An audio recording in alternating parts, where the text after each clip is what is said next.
what's up, everybody?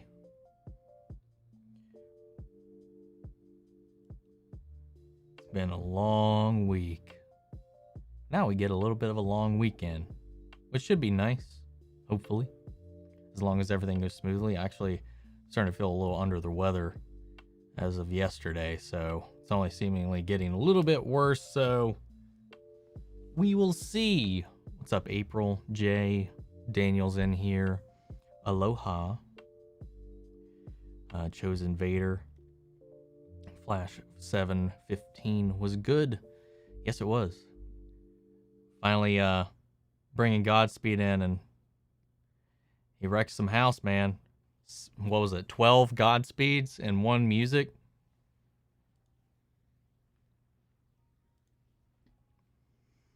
Sub Xavier, Justin Williams. I got like a stray hair fluttering in my face. Omn1. And just some lo-fi to set the mood.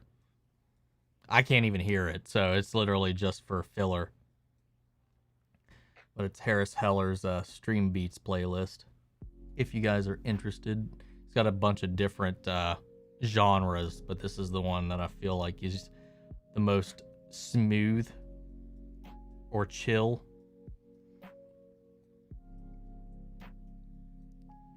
What's everybody been doing this weekend so far?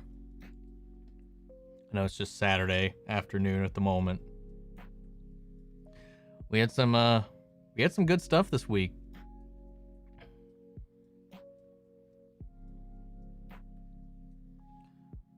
What all did we actually have? Other than, of course, we had Loki. Flash was actually good this week. What's up, Mandy? I hope you're doing okay. I'm glad you're here, though. What's up, Sheena? Hope you're having a good afternoon.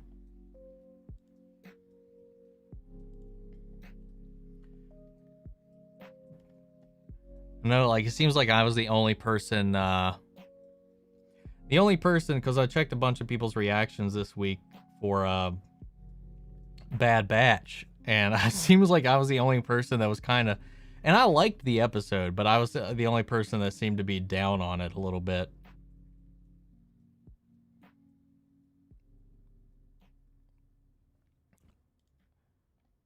From what we can view, what's your favorite article behind you? Like, favorite item on my shelves? Favorite one.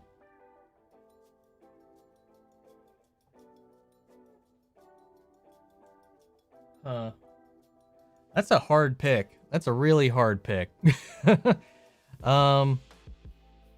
Probably the unopened Play Arts Kingdom Hearts 3 Sora my girlfriend got me a while back, because they don't make those anymore. So I have not even opened it.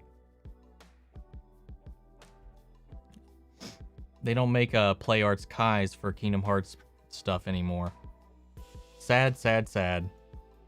It's just they're cheaper models now. So, other than that, probably the Keyblade or Cloud on his motorcycle. The Flash Season 7 is bad. The latest episode was better, but still.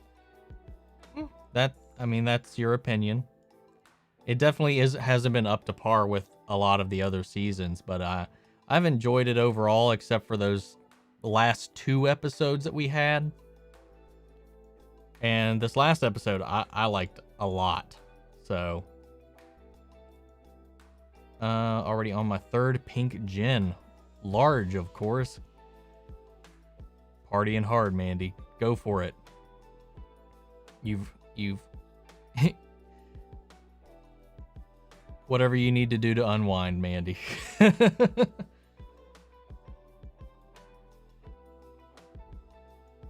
up, Jamie? Who all's been keeping up with Loki? That shit's insane.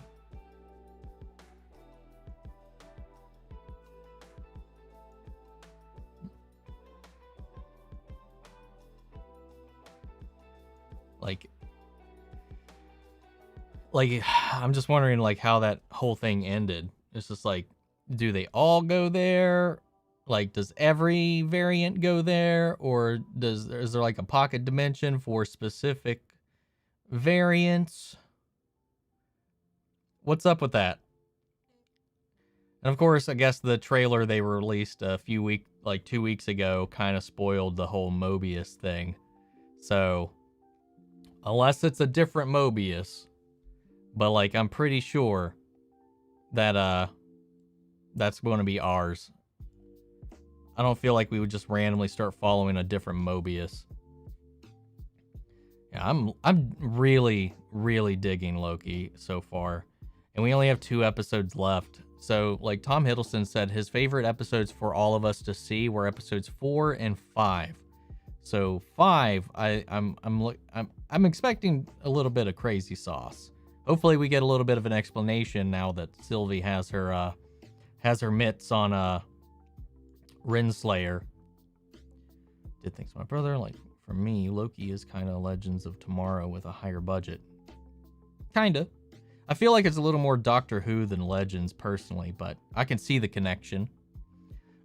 Timekeepers, Time Masters, Time Lords, it all every big space and time traveling kind of genre has their iteration of this bureaucracy that oversees the timeline. Like with Doctor Who, of course, it used to be the Time Lords. In DC, it's the Time Masters. In Marvel, it's the Timekeepers and the TVA. So yeah, there's a lot of similarities on there as well.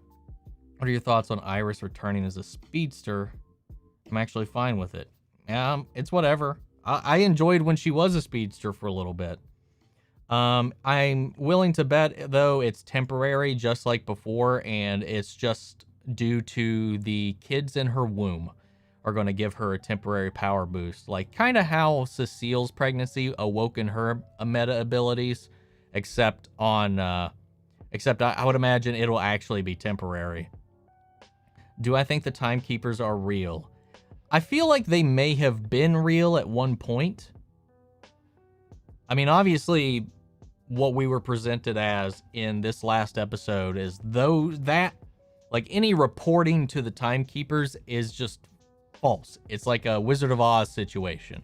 So like maybe they existed at one point in time. Maybe they were overthrown secretly behind the veil. Maybe by Kang, maybe by a Loki. Maybe they were a fabrication from the beginning. I don't know. It's kind of hard to say. Like, I really bought into them having, like, the whole story of the TVA because it does line up with the comics. I mean, because in the comics, the Timekeepers are real. So, like, they're doing a completely different thing here. So, like, I don't know.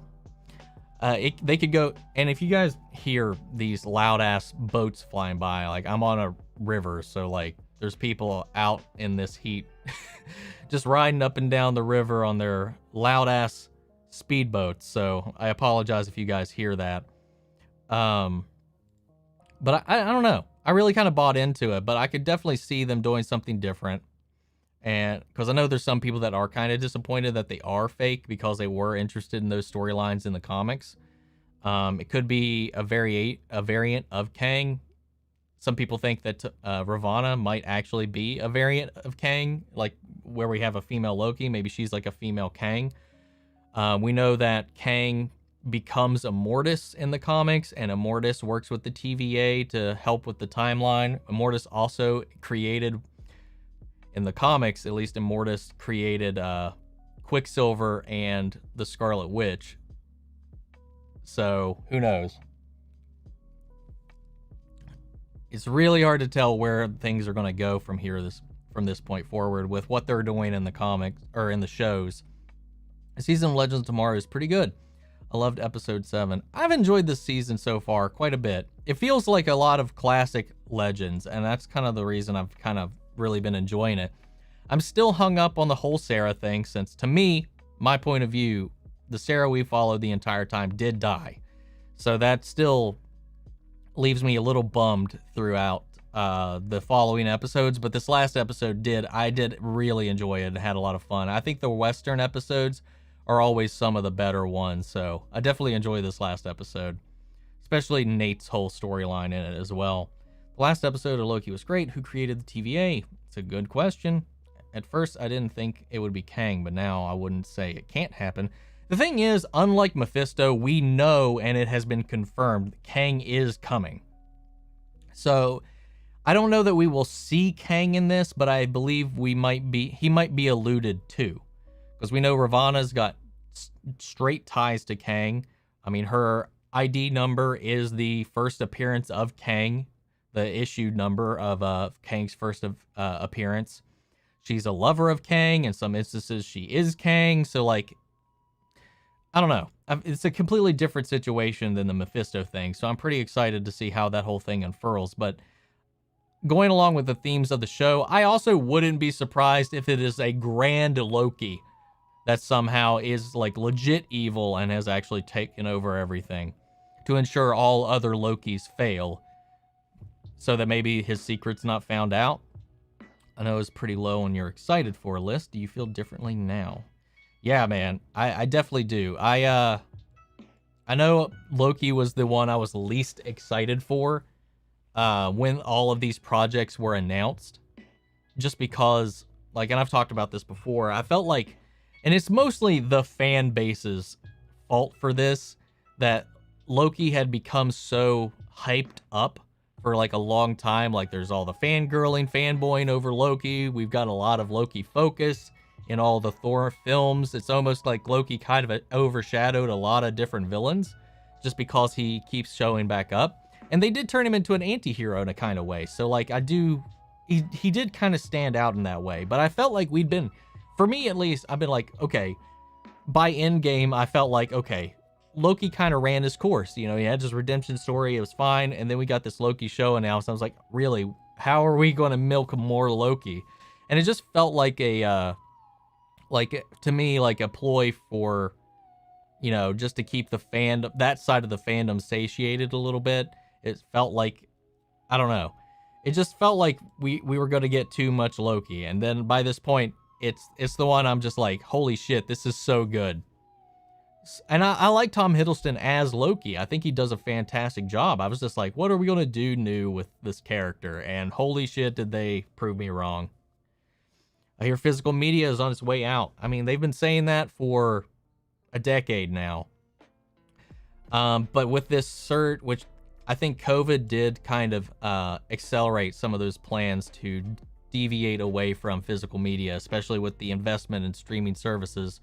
We know right now, as of right now, Disney Plus is the first one to hard pass on creating any DVDs or Blu-rays of any of their original series. So we're not, at least in the foreseeable future, there will be no DVD or Blu-ray releases for any of their Marvel shows, any of their stuff that goes straight to Disney Plus, because they want you to subscribe to Disney Plus and stay subscribed if you want access to that stuff. That's the whole reason. If you can buy it, there's no reason for you to stay subscribed. So that's the whole reason behind that. Sorry about my nose here. I have a legit question for you. Do you think that Superman movie writers just stop writing Superman interesting at what? Stop writing Superman interesting at Superman equal Jesus? I think you need to rephrase that question. Are you saying, do I think the writers need to stop comparing Superman to Jesus? Re-clarify that question, and just so I'm answering it the way that you want. What's up, TW? It's coming in excited for the Visions event today. Visions event today? What's that? I don't know what you're talking about. For the Visions event today. I don't know. I'm not sure what that even is. Like the Star Wars Visions thing? Is that it? Or is that something else? I actually want DVDs to continue because my country doesn't have Blu-ray. I mean, both will go out is what the current trend is. We won't see Blu-rays or DVDs anymore. What would you say the best superhero content of 2021 has been? Superhero content exclusively, I think it's right now I'm just gonna judge the ones that have finished, because Loki is still ongoing, and who knows? I don't expect it to, but who knows? They could like completely flop in the last 2 episodes, but I don't think that'll be the case. Of course, Superman and Lois still has 5 more episodes, 4 more episodes to go. So, I won't count that either just yet. Out of things that have finished, I have to say Invincible, I think, has been the best, or at least the most interesting superhero content we've got this year. Invincible was surprising to me. I had never heard of it. I had a couple people just request that I check it out. I was going to watch it on my own time, but I didn't think about reacting to it. And I had a bunch of people beg me to check it out, and I was like, all right, I'll check it out this weekend. And then, holy shit, was that so good. Cool. I have Tifa Sculpt. That's great. I really want to try to get all the different play arts for the Final Fantasy VII remake stuff, all their FF7 stuff. It's just those things are not cheap. It's like $130 a figure. So like that's going to be a long con kind of thing eventually. Deja Thoris sculpture from John Carter of Mars is incredible. That's awesome. I don't know. I just like collectibles, man. I just really love that shit. I think they're great. I wish I had like more room, because I've got stuff that I can't even fit on this shelf at this point. So hopefully I'll figure something out for that at one point or another.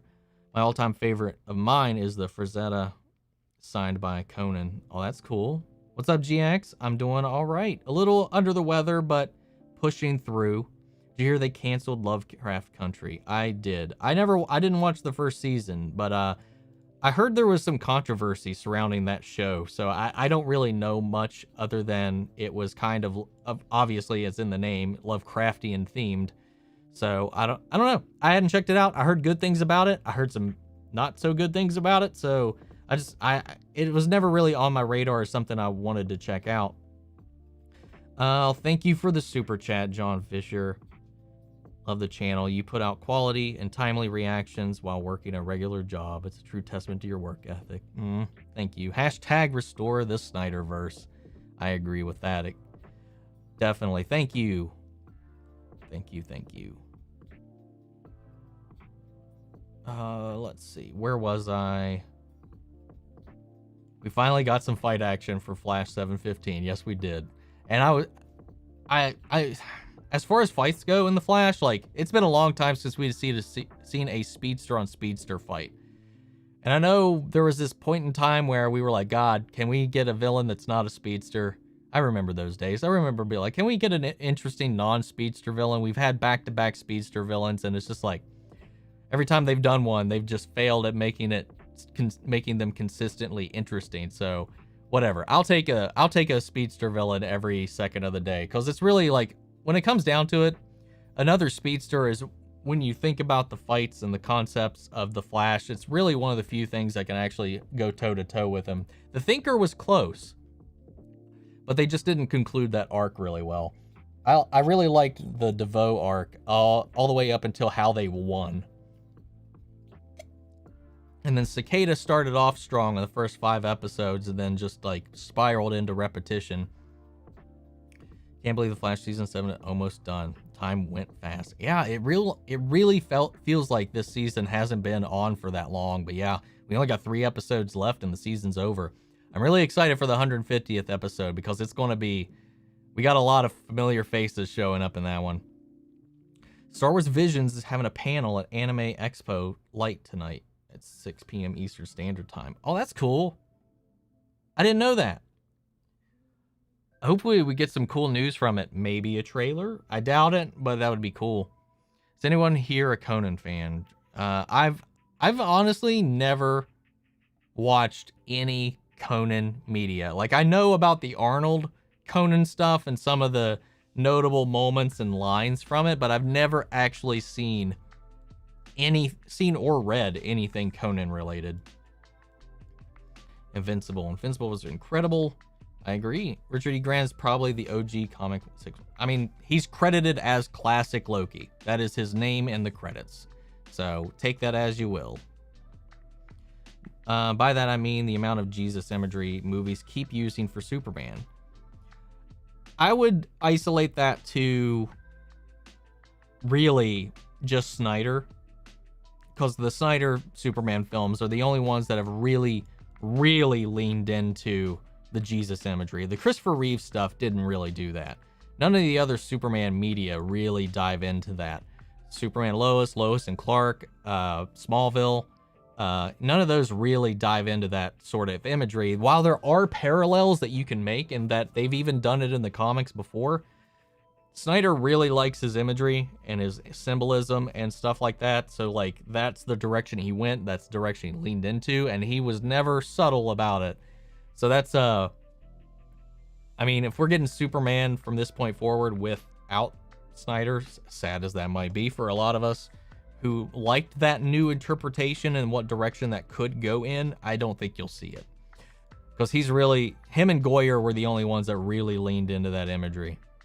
All right, am I watching Brooklyn Nine-Nine? It's so funny. I haven't. I've seen a few episodes, but it's never been something I've watched consistently. And I'm not sure.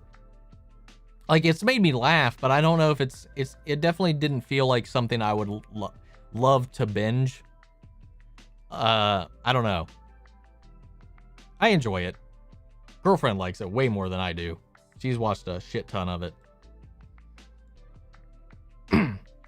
Getting kicked in the balls and punched in the face on an infinite loop could become mildly irritating. Only mildly. Only mildly. Let's see. You need a Hot Toys Loki Gator. Hell yeah. Dude, there's so many Hot Toys that I wish I could get. I wish, dude, if I was loaded, I would just have so many unnecessary. I would just have a room dedicated to figures. Do I think Gator Loki will speak? Probably. I would imagine so.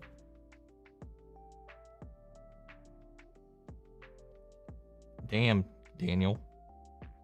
I'm sorry to hear that.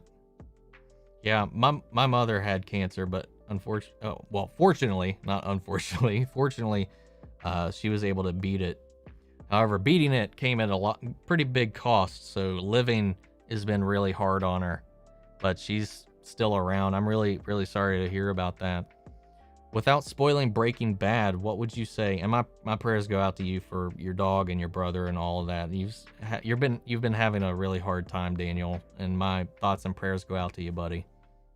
Without spoiling Breaking Bad, what would you say the best season? I'm currently on season 3, and it's kind of slow, but does it ramp up in the next 2 seasons?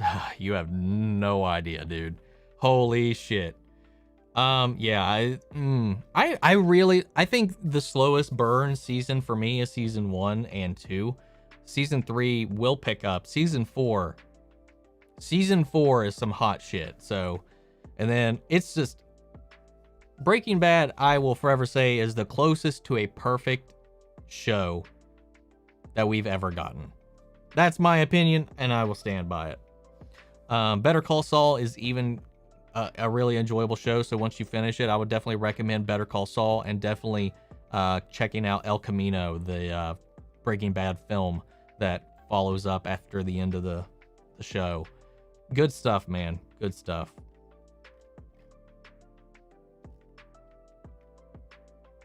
How's it going, Destro? Doing pretty good. Like I mentioned earlier, I'm feeling like I might be coming down with something, so I'm hoping it's just a spell. We wanted a non-speeder villain, and we got Cicada. Actually, we got DeVoe first, and then Cicada. Cicada was a good concept. Like, Cicada in the comics, like a cult of, like, meta serial killers, is kind of interesting. Like, it was really dark. It started off that way, and it started off really promising, but then you just got stuck in this loop of them needing to drag out Cicada. So the reasons he escapes are just so absurd and goofy and dumb. It just makes it all, it's just repetitive as fuck when every episode just ends with him Thor's hammering away. when they had like 15 minutes to catch the guy before he did so. Like, there's like no reason that Cicada should have ever gotten away with the way some of those situations played off. It's just like, it was just shitty writing. Shitty writing.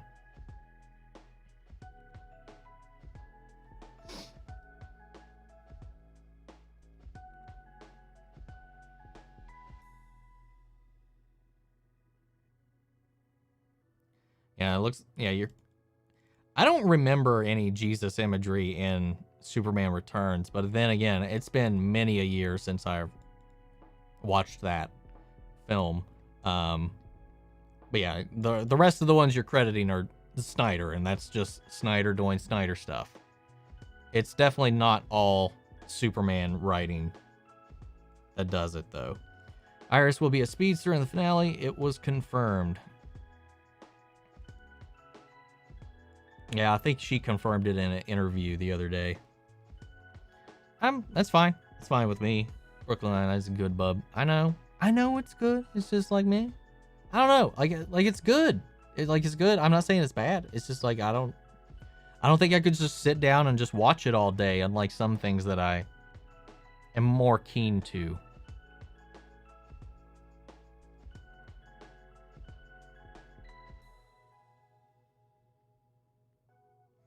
Heard a fan. What's up, Elevator?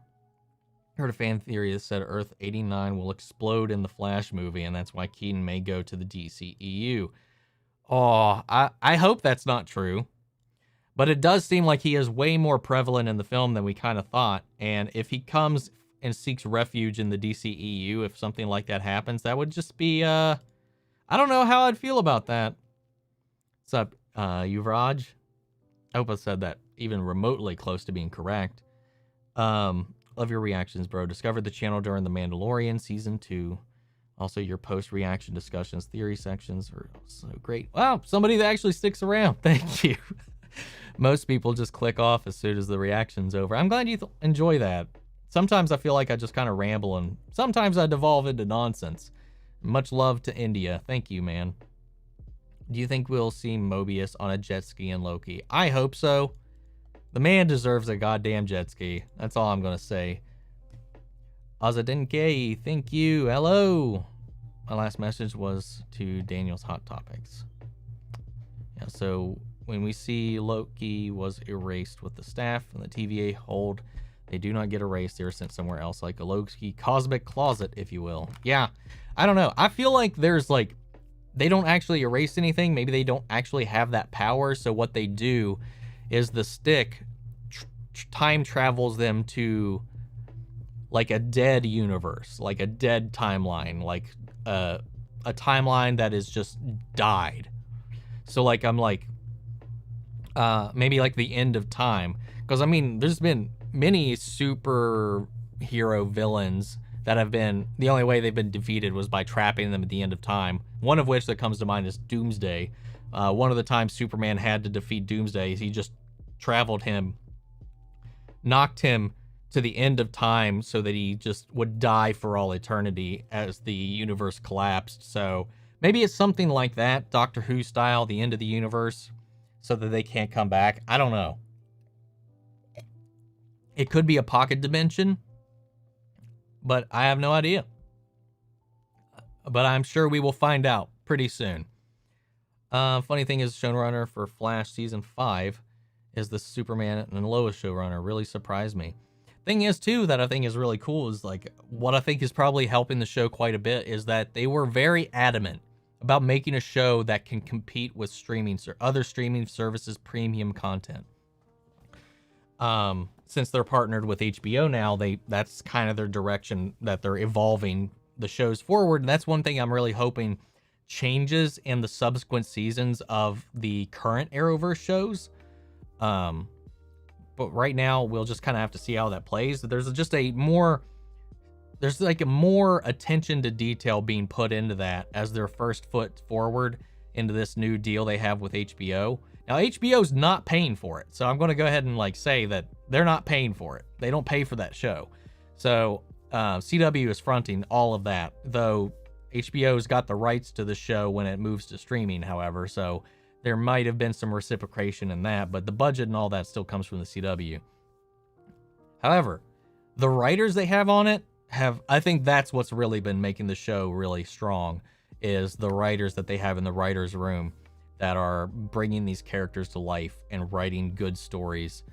And I know there's some people that still don't like the teen drama stuff, but I'm sorry, like, this is just how real kids act, and if you're doing a family show about Superman, you gotta have the family in it, and I think they've been doing the family justice. I think the only character that's kind of suffered in the storyline of the show so far has been Sarah, because she's just kind of become like a bystander of everybody else's story. Like, so she's kind of lost in what they can do with her right now. But like Kyle, Lana, Lois's boss, Lois, Jordan, Jonathan, everybody has had a role to play that's all kind of paid off at some point. So I think the writers have to be where a lot of the credit's going to, because a lot of the other creative staff are pretty much mostly the same. I don't want any universes or Earths to be destroyed. I love the multiverse. I agree with that. Thoughts on Supergirl 6B and Nixie as a villain? I hope there's more Kara-centric episodes and the rest of the season she gets a satisfying ending. I agree with that. I like the season so far. Nixie as a villain is pretty interesting. Then again, I don't know how you beat a fifth dimensional being, because they're pretty much made to not be defeated. Like, Superman can't beat Mr. Mxyzptlk. He can't. It's not possible. There's not a being in our reality that can. The only thing you can do is trick him into going back to his universe. So I don't know. I don't know how that would come about. I liked the way they built Nixie up, and I wanted to trust her for a while, but yeah, I'm definitely curious about how that's going to go. And yes, I do hope there is a satisfying conclusion for Kara in the end. And I'll be sad to see Melissa Benoist go, but I hope she comes back for some appearances in the future, for maybe some crossover events or something like that. I think we can call this year sort of a transitional year for the Arrowverse. Next crossover will be more or less acknowledging the new status quo of what is current. I think so as well, because we're definitely season 7 to season 8 of The Flash is going to be a change from what they've said too on how the show is pretty much paced or structured. So I'm curious to see what next season entails for The Flash. I think Superman and Lois is just changing the bar, and I think that the decline post Arrow in the shows in general has been noticed on their end, and I hope I don't want to see these shows fizzle out. I would like to see them revitalized. So I hope that with Superman and Lois like taking this charge that they've got right now, I hope they lead with that, and I hope they understand that they've got to compete. Like before Marvel entered the game on the TV side of things, there was no reason for them to really push themselves. Even Invincible coming out, I think like superhero stuff on other streaming services coming out in this way, they didn't really ever have to really push themselves, because whether you agree with it or not, facts are they were dominating the TV show, like the on broadcast television superhero game for years. So they never really had a reason to reinvent themselves. And I think they're really pushed to do that now. They just had to reboot one of their shows mid in between seasons, with Batwoman. And I'm surprised that season 2 came out as good as it did. While I still personally enjoyed season 1 more, it had higher highs in season 2, but it also had some lower lows. But then again, they had to recast an actress. They had to write in a whole new role. They had to dump an entire storyline they had planned because of Ruby Rose quitting. It's a miracle that show made it to the end. And at least, even though I didn't think the finale was that great, the episodes that led up to it, I thought was some of the best that show had actually done. So who knows? Maybe. And season 3, they have set up to be really strong, but they just need to really buckled down on that writing side, because that Coriana shit was the most boring thing that almost made me quit that show permanently. So they really need to step up the writing game. So I think we're definitely in a transitional period, because now they've washed themselves of that entire storyline that was set up in season 1, and they are free to do whatever they want now. The Flash is going to be kicking into new gear. We kind of got a new status quo in Legends being set up in this season, and Stargirl enters the fold this season. With that show coming in, John Wesley Shipp coming over onto that show, them really kind of definitely opening up the crossover possibility with Stargirl moving forward. We got Naomi coming down the pipeline, which has been greenlit to be in this, which in and of itself deals with the multiverse, because that character has the ability to like traverse the multiverse, see the multiverse and stuff like that. So there's a lot of opportunities there with that character. And then of course you've got Superman and Lois, which is just knocking everything out of the park, man. Knocking it out of the park. Let's see. Do I know the channel Corridor Crew? I do. I watch them pretty regularly. I got one of their latest video queued up right now to watch later tonight. I love their breakdowns on VFX and stunts. If you ever want to watch some interesting things about how like VFX are put together, or how like stunt shots are put together and built and deconstructed, I definitely recommend checking out Corridor Crew. It's there are some great guys over there. This gives me some new Loki universe was raised. What happened to that Thor and those Avengers? Maybe they're in the cosmic closet. Oh, I know what you mean. Okay. Really hope Grant shows up in the Flash movie. I think he will. I with Walter Amada having begged to have Ezra in Crisis on Infinite Earths, I think there's a reason for that. And I think we'll see Grant Gustin in, if not a new scene, we'll see that scene, or at least it'll be referenced. I think there's a reason for that, because that one episode, the aspect ratio changed, the cameras changed, that entire way that episode was shot was changed for that cameo. So there's got to be a reason for that. I think it's kind of weird that Loki technically loves himself. I know it's Sylvie, her own character, like in episode 3. I noticed that they'd have sexual tension, but I didn't think they'd escalate that quickly. It just goes to show how narcissistic Loki is, and that's why I buy into it. Because I think that makes perfect sense for Loki, because he is obsessed with himself. He does see himself higher than anything else, so I don't think any other being could ever live up to his expectations of himself other than another version of himself. So I like that. I thought it was a really interesting way to play that up. You know, the more I look at the new Flash movie, the more time goes on, I see Sasha Kaye, Supergirl, and more I think Nicolas Cage Superman will not come to the movie. I hope Nicolas Cage does not come as Superman in any movie outside of voicing Superman. Nicolas Cage would just never be a good Superman, to me. Really think that apart from us who despite the flaws of the Arrowverse really like these shows, not like a CW show, but they prestigious, they just credit HBO Max. They want to be prestigious, so they just credit HBO Max. Yeah, but that's also like the people that say it's HBO Max's reason that Superman Lois is succeeding the way it is not wholly accurate. Like, it's still all the CW that is bringing that show to life. It's just there's a deal for it to go to HBO Max once it's concluded. All the CW shows, all the Arrowverse shows will eventually be on HBO Max once their contracts are up with Netflix. Oh, probably missed Alex at this point because of how slow I am with getting to these. Thanks, man. Just passed by to say congrats on 50K. Thank you, man. Need to do a collab. I would love that, man. I would love it. Hit me up, man. Anytime. What's my favorite Marvel character and DC character? Marvel, easy, Spider-Man. Spider-Man's always been the character I've related the most to, being a geeky, nerdy kid myself. Awkward, weird, mildly depressed most of the time. Was always Peter Parker. On the flip side of that, DC, it's Batman. I'm sorry, it's just Batman. Because he plays to that brooding, edgy, teenage side of my heart that will forever be in there. My little goth kid roots will always be in there.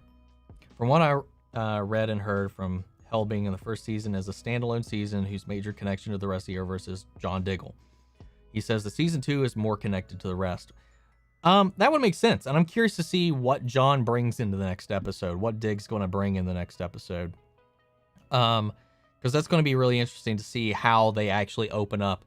Now, there were plans in season 1 to be way more connected, because we remember they had planned a crossover event between Superman and Lois and Batwoman for the early episodes of these seasons, but then COVID hit and they had to shut down all their production, so they had to scrap that storyline. Then all the first half of season 1 of Superman and Lois got all rewritten because that Kryptonite storyline in the beginning of Batwoman was supposed to tie into their crossover with Superman and Lois. Even though a crossover with Batwoman and Supergirl would make more sense, they wanted to have the two newbie shows connect. But I'm kind of glad that didn't happen and that played out the way it did, because I think Superman and Lois so far has been really strong at standing on its own. However, I wish there was a little more, even though they reference Crisis, they reference Lex, they reference other things, like small things, they still are keeping it nice and contained. But the only thing that I feel is weird is them never mentioning Kara. I still think that's a little weird, especially considering them talking about the legacy of the Kryptonians, talking about to their kids about Kryptonians and their family and stuff, and not letting them in on they have an older cousin out there somewhere. And then we also still don't know when this takes place compared to the current timelines of the other shows. That still has yet to be established. If this is in the future compared to the other shows or at the same time as they are going on. So it's hard to tell just yet, but I think we'll get some answers in the next episode. But yeah, I definitely get the feel that they're doing more of a Black Lightning situation where they just wanted it to live and breathe on its own for a little while before they considered opening it up. So we'll see how it goes. It's all about the bottom line. The DVDs will come rolling out in a few months in time when the shows become less profitable on Disney Plus. There's still a huge market out there for physical media. We'll see. We will see. Disney's also the same people that vault their content, so you can only buy their movies in limited windows when they decide you can. So we'll see if they play it loose at all with that. Because remember the Disney Vault? That still exists. For Marvel favorite character Spider-Man, DC's The Flash. The Flash is definitely, thanks to the show, moved up to one of my top tier superheroes. Whereas before he was definitely high up there, but definitely not, never one of my favorites. Up until Grant Gustin's Flash. There's so much we don't know about Earth 89. Green Lantern Corps, is there a dark side? I mean, Daniel, let it go. You can say that about any of the superhero movies that have been made in the last 30 years. I mean, if you want to be real. You're stuck on those Batman movies though, and the Nicolas Cage Superman stuff. I'm an Arrowverse fan. Why do the shows on other networks that get around 2 million for live viewership get canceled when CW shows like superhero shows don't average that much live viewership numbers?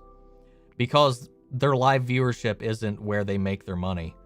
They make their money on the streaming app. Most people that watch the Arrowverse shows watch them on the app. Most CW shows get watched on the app.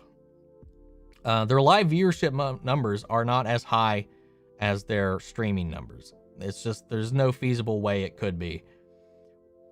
Most people watch it for free next day with the ads, and that's how they make their money, through the ads. That's why a lot of their shows go on for so long, because CW is a free network. You don't even have to have cable to have CW. So those shows, that's one of the reasons their budgets are a lot more constrained. A lot of the times, and why those shows run for so long, because to make ends meet, they have to sell ad time. So the CW has to keep content rolling. So to have shows constantly rolling throughout the year, they need long seasons or a bunch of shows. And for a long time, they haven't had a lot of shows. That's why you have a lot of these shows that have 24 episode seasons, because they need that airtime to sell ad space. And then once they opened up the CW app, that's another avenue. Most people, I haven't had cable in like 10 years, up until this last year, so that I can get these videos out to you guys faster. Most people that watch these shows, their target demographic, do not have cable. They watch it on the streaming service, and those ratings that they put for live TV do not account for any of that space. And most of their shows, a lot of their money that they make is when they sell their rights to a streaming service. Because we'll use, what's it called? Riverdale. Riverdale bombed their first season. It went to Netflix, took off, got huge. And that's the only reason it is still on air today, is because of the Netflix viewership. So I know a lot of people that just wait for the show to be over and be on Netflix. I know a lot of people to wait for the show to be over and wait to watch it all on Hulu. So a lot of the numbers for a lot of the CW shows all come into how much money are they going to make me when I sell this to a streaming service. A lot of their viewership is all in the app. A lot of their viewership is in streaming services. That's why HBO clocked that deal with them for Superman and Lois and Batwoman, because Batwoman and Superman and Lois are the first of the DC Arrowverse shows to escape their deal with Netflix. And once the deal or the contract loops with the other Arrowverse shows, all those shows will end up on HBO as well. It's just the way CW markets their shows is completely different than most other network stations. Most of them don't have this same kind of looping setup or relationship that they've had with streaming services. That's why a lot of them are just now trying to figure out how to integrate their current media with online platforms. So while you have CBS All Access shut down and transform into Paramount Plus, because they don't really know what they're doing and it hasn't really been working. So we'll just kind of see how it all evolves. That's why these shows can live with such minimal live viewing numbers, is all through streaming. Did I know that Shailene Woodley was going to be Mary Jane in The Amazing Spider-Man 2? I had no idea about that. I even shot scenes for the movie. Oh yeah, I do remember that, and then they cut it out. Hope Multiverse of Madness puts those scenes back in. It would be interesting. How could Batwoman write off Kate and Jacob? Carolyn Dries is a bad showrunner and turned the show into something bad, in my opinion. I'm one of the supporters of this show since the beginning. I agree with that. I wholeheartedly dislike removing the Kane family. As much as I liked Ryan as a character, I have nothing against Ryan. I just don't think the correct decision in continuing the show was to move away from Kate Kane. I think that's what really hurt the show the most. Because you have to you're basically creating a whole other show and rewriting the comics at that point, because they're the driving focus of the Batwoman comic. So if you have a lot of people who came in here for Kate Kane and you're writing out Kate Kane, regardless of the quality of the show, they wanted to eventually see things improve and move forward with that character, and they just dropped the ball. I don't even think that the way they wrote Kate Kane off in the end was even satisfactory. And there's been hints that this wasn't actually Carolyn Dries' decision, that she was kind of forced to go the Ryan Wilder direction.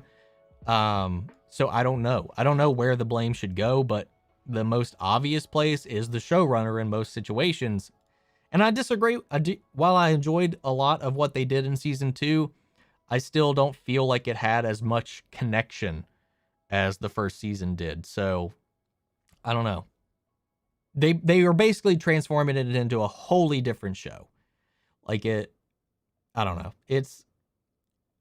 While I want to stay there and support like the characters I do like, what's that leave for Alice? If they're writing out all of the Kanes, or you can't tell me they're keeping Alice next season. Why would you?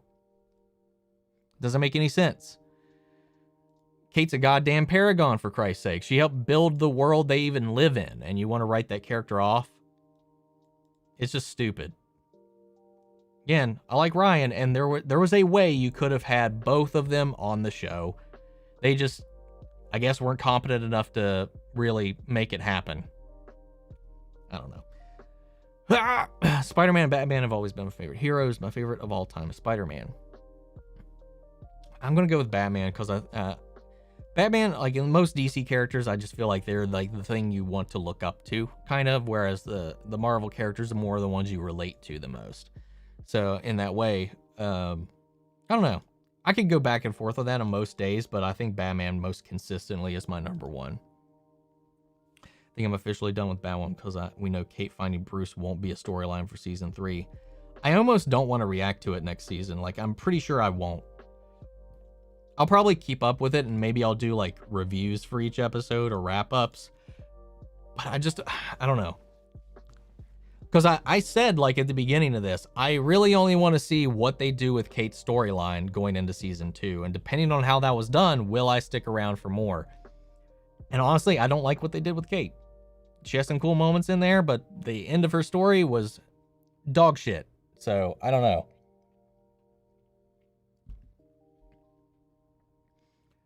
She's just going to be off on that magical island with Bruce for another 10 years. And that's just fucking stupid, if that's the case.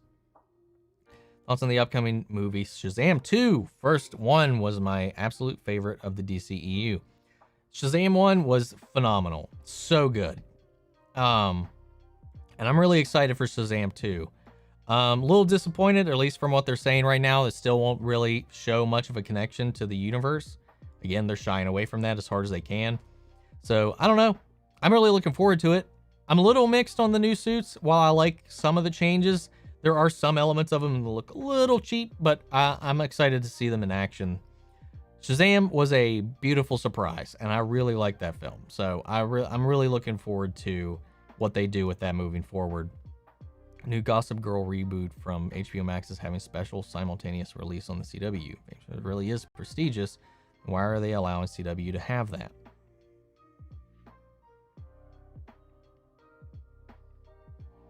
Don't know. Don't know. Thing is, HBO was always a prestigious thing. Once they got bought by AT&T, that kind of changed. The whole streaming debacle kind of changed the game for HBO. But HBO, if they make an original series, you can always bet that there is going to be quality behind it. Used to be. So we'll kind of see how that changes in the game now that we've moved to HBO Max in the streaming game. But HBO's where the money's at. When I was a kid back in 1995, it took time. My mom took me to Kmart and went back in the electronics section, saw Batman Returns, asked my mom if she could buy it. She said no. Lol.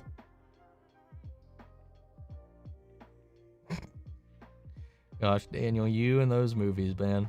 I can respect it, though. What's up, Nick? I just can't with DC TV shows because none of them end up being canon with any of the universes these movies create.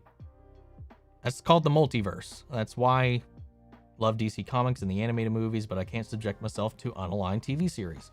They're their own universe. I mean, even in the comics, they've acknowledged the DC TV universe. They're just part of the multiverse. That's why things are different. I mean, hell, if you want to go even farther, Tom Cavanaugh, his character Pariah from CW show, visits the New 52. Visits the 60s Superman cartoon. Like, these things all exist. Like, it's just the multiverse. So that's why I feel like people get too attached to canon when you're looking at these different properties. I'm guilty of it too. That was one of the main reasons I had a hard time with BVS, was I was like, this isn't canon. This isn't how my Batman should be, but it's not my Batman. It's a whole new Batman. It's a whole new universe. And I opened up to that after a while, but like, yeah, you just can't think of them as canon because they are canon. No matter what they do is canon to that universe, to that continuity. And that's what I like about DC, is at least because they lean into the multiverse way harder than Marvel does. Like, there are multiverses on top of multiverses on top of multiverses. And their last, Doomsday Clock introduced the Omniverse, which covers all DC everything. And the CW stuff is in there. Like it's a layered upon layered. It's convoluted. It's an excuse to be able to just do whatever you want, but they build it into their lore. So that's why I just think it's like, I personally don't see, I don't hold any like stake in whether or not they do something that has happened in the comics. It's going to be a version of it, sure, but it won't be exact, but it's going to be tied in and function in with what they do. Multiverse, my friend, multiverse. Paramount Plus is going to have a bank hard. It's going to have to bank hard on Avatar Studios. Hopefully they don't BS break. Like, I don't know what you mean there, like Nickelodeon. Yeah, I don't know. We'll have to see. They're really investing hard on Avatar. So as long as Michael DiMartino and Brian Konietzko are involved and they keep the quality up, I'm really excited. Avatar is the God's gift to Earth that Nickelodeon made. Like, as much as I love all the Nicktoons and all that stuff, they don't hold a candle to Avatar. In quality, at least. In nostalgia, Nickelodeon and Nicktoons can hold a lot of water and a lot of power, but like, Avatar is like some god tier shit. So I just hope they keep it up. Yeah, COVID's the reason a lot of these shows have been really kind of suffering these last 2 seasons. If you notice, they can only have, obviously, they can't have everybody on set at any given time. There's limits to how many people can be on set at once. So that's why you see people rotating in and out, why some people are in one episode and then just gone the next episode. There's a lot of restrictions right now, and I'm hoping with the vaccine and with restrictions lightening up, maybe season 8 and all these other subsequent seasons coming forward will be a little bit stronger. They should have just recasted her, but they kind of did a good job of writing her out. They kind of did, but I feel like they shot themselves in the foot by going that direction. Agreed. Now all you have to any connection with Jacob and Kate is Mary. Yeah. Yep. And they did Mary dirty. Like, this past season, like, they really, really hammered in how much of an outsider she was in her own family, which I just felt was like unnecessarily cruel to Mary. But yeah, I think they should just recast her from the beginning, and I feel like they would have had none of these problems. I think Batwoman season 3 would be the last season. I would like if Bruce does return, he would train a new generation of protectors. I would like it to transform eventually into a Bat Family show, because that's kind of the direction it's leaning into. I feel like if Bruce ever came back, he would probably have his own show. Or maybe guest appearance on Superman Lois here and there. But yeah, I think whether or not Batwoman truly will survive past season 3 is all on season 3. And they laid the groundwork for some fun stuff, introducing a new Penguin, a possible new Penguin, new Mad Hatter, and the rebirth of Poison Ivy. And the mystery of who Ryan's mother really is. We'll see. We'll see. But yeah, I think if exercising themselves from the Kane family helps them write a better narrative, all the better for them. Try. If you can really pump it out next season, and I think season 3 will be the last ditch effort for that show to maintain any type of longevity, they really have to knock it out of the park. And, there was a lot of hype behind Batwing being in the season finale, and while he was there, not so much. They've said that he's going to be a heavy focus in season 2 about him and Ryan's partnership, him learning to be a hero. There's a chance, and they introduced Stephanie Brown, and she could even be Batgirl or even be, spoiler, join the team, expand the Bat family that way. There's things they can do. I just don't know, because right now their track record hasn't been spotless. So we'll see. I was kind of hoping that they would just spin off Batwing into his own show and just ditch everything else, because Cameron Johnson, man, I love that guy. I think him and Rachel Scarsden are the best performers on that show. And I'm really only there for them, and I just can't justify my time much longer if the story's not going to support my love for everybody. So I don't know. We'll see. Conroy wanted to work with Berlanti again. Yeah, Conroy definitely had a lot of fun working on that, and he's definitely down to do stuff in the future. Ben Affleck has not started filming yet for The Flash. Not surprised. Also, Black Mask was defeated pretty easily. I liked Peter Outerbridge's portrayal of the character. I did too. I think they did a very accurate Black Mask interpretation. I think they did a really accurate Black Mask. He just...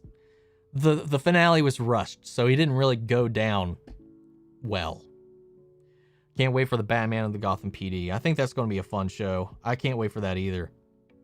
How are they going to introduce a whole new family on a comic book show meant to be centered around the Kane family and tell me how differently Arrow would have been if Queen family all left the show? Yeah, I agree. But we'll see. I try not to shit on anything until it proves itself or fails. So we'll see. Because again, I have mentioned many times, the DC TV show I like the least out of everything I've seen has been Titans. And I still plan on watching season 3 of Titans. Season 1 let me down, season 2 let me down, and I'm still watching season 3 in the hopes that it'll be better next season. Why are people hating on Flash season 7 already? I think is a little bit of a questionable way to address that, because already is just because we only have 3 episodes left. So season 7 of Flash is almost over. So I think there's a lot of open room for people to be upset about the Flash so far. And a lot of the biggest complaints I've seen is that, Barry's barely in it. And there's been like no fighting. Most of our bads have been defeated with talking, and a lot of people find that really boring. So while in some cases I can excuse it and I'm fine with it, a lot of other reasons is I think COVID's hurting the show for the most part. But yeah, there's been a lot of power of love this season, and while I'm all for it, I don't think that should be your ticket out every time. And I'm glad, that's I think why a lot of people were like really refreshed with this last episode when Godspeed finally showed up and fisticuffs happened. There was a lot of Flash action in it. And that's why I think a lot of people were really refreshed with this last episode and are really hoping this last arc really kind of ends strong. But yeah, the ratings are declining for sure. Have I seen Veronica Mars TV series? Did you think she was from Mars? No. Wow. I definitely did not think she was from Mars, but I have never seen the show.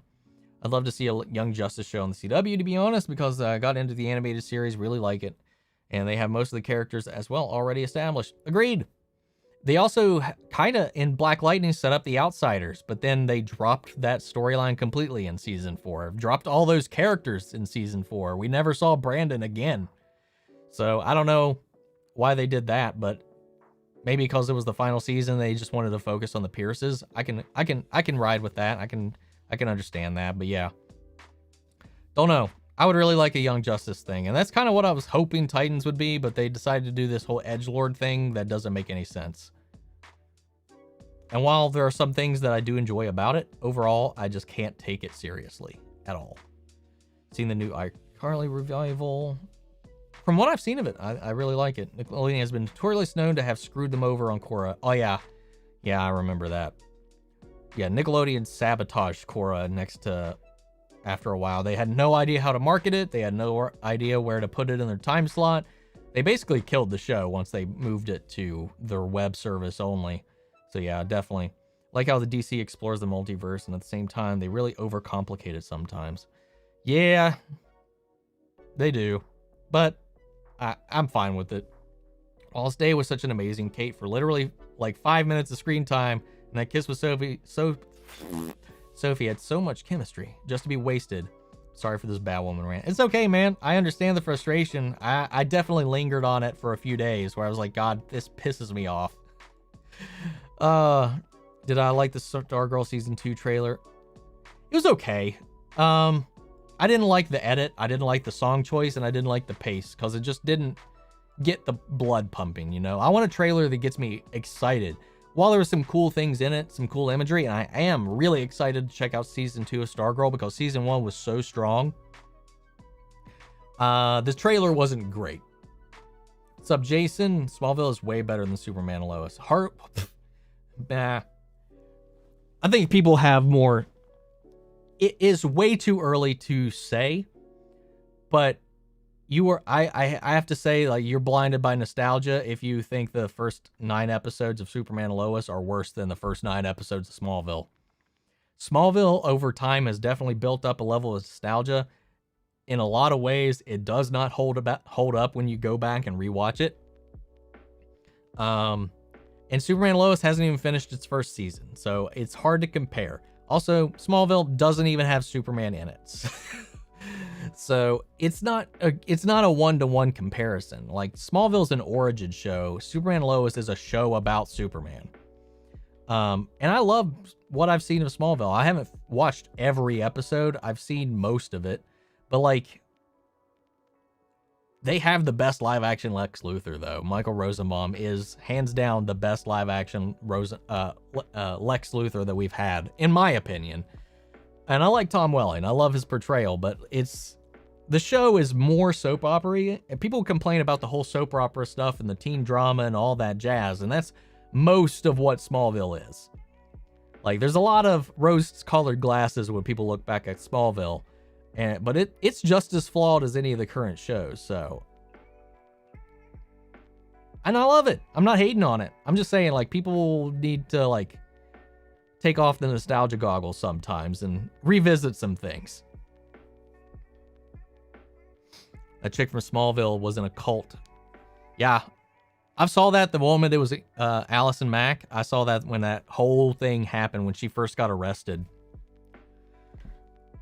And she was my favorite. She was a crush of mine growing up. So that definitely, like, I was like, oh shit. Fuck. Her character on there, man. But goddamn, that shocked the shit out of me when I found out about that. When she was on the news for this sex cult thing, and I was like, oh my god, what the fuck? Thought Smallville was really inconsistent, but I love both Smallville and Superman and Lois. Agreed. Just got done watching Fear Street, and it was good. See, I've been hearing a lot of people talk about that, so I don't know. I might check it out when I have some time. I also kind of want to check out Tomorrow War. So people have been kind of hyping that up a little bit too, so I don't know if I'll get around to it or not. I'll try to check out both of those eventually. We got a long weekend. I might be able to fit them in. But then again, I'm kind of wanting to be as lazy as possible, so we'll see. Do you think we'll see Earth 66 in the Flash movie? I would love to see Burt Ward make a cameo, maybe interact with the Flash. Let's give Earth 66 some modern representation. Maybe. I don't know what they're going to do. They said we haven't barely scratched the surface at all with the amount of characters we're going to see in the movie. So they also said that we're going to be seeing lots of different variations on characters we have seen before. So I think there's going to be a segment, or at least a couple of segments, where we're seeing a lot of different multiverses. I think we'll see a glimpse at a lot of different things that we will recognize. And I'm really holding out that one of those is going to be Grant Gustin's Flash. But they also hinted that that Michael Keaton and Ben Affleck might not be the only Batman we see. Might see other Batman. If anything, I don't know if this is going to be a Flash movie or an Into the Batman verse. Did you know one of the characters from Cobra Kai was in Loki? Yeah, it was the homeless woman showed up. I didn't know it at the time. I didn't recognize her, but somebody pointed out in the comics. She was the one that was in that shed they came upon in the 3rd episode. She shot Sylvie with that gun. I only watch the HBO Max shows and Stargirl. The only Arrowverse shows that I love is Legends of Tomorrow. I definitely recommend some of the others, like at least starting off in their early seasons. They definitely fall off, some of them. But Doom Patrol is one of my favorite DC shows. Easy. Doom Patrol, like, if I'm thinking objectively and not just what I enjoy the most, Doom Patrol was so good. Season 1 and 2, oh my god, Doom Patrol is one of the best shows. It is mature as hell. Do not let your kids watch that show. For some very particular reasons. Doom Patrol is just so good. Swamp Thing was really good. And I was really sad that they announced this cancellation of that show when episode 1 aired. Such a dirty move. And I understand they had no intention of continuing the show after that because it was too expensive to store their swamp set. But the show was so good and I really wanted to see more of it. Again, I've expressed my feelings on Titans. I am not a fan at all of Titans. So I'm hoping season 3 will make me a fan of Titans. So we'll see how that whole thing goes. But Stargirl was also good. All the DC... For me, all the DCU shows that are now on HBO Max were solid, except for Titans.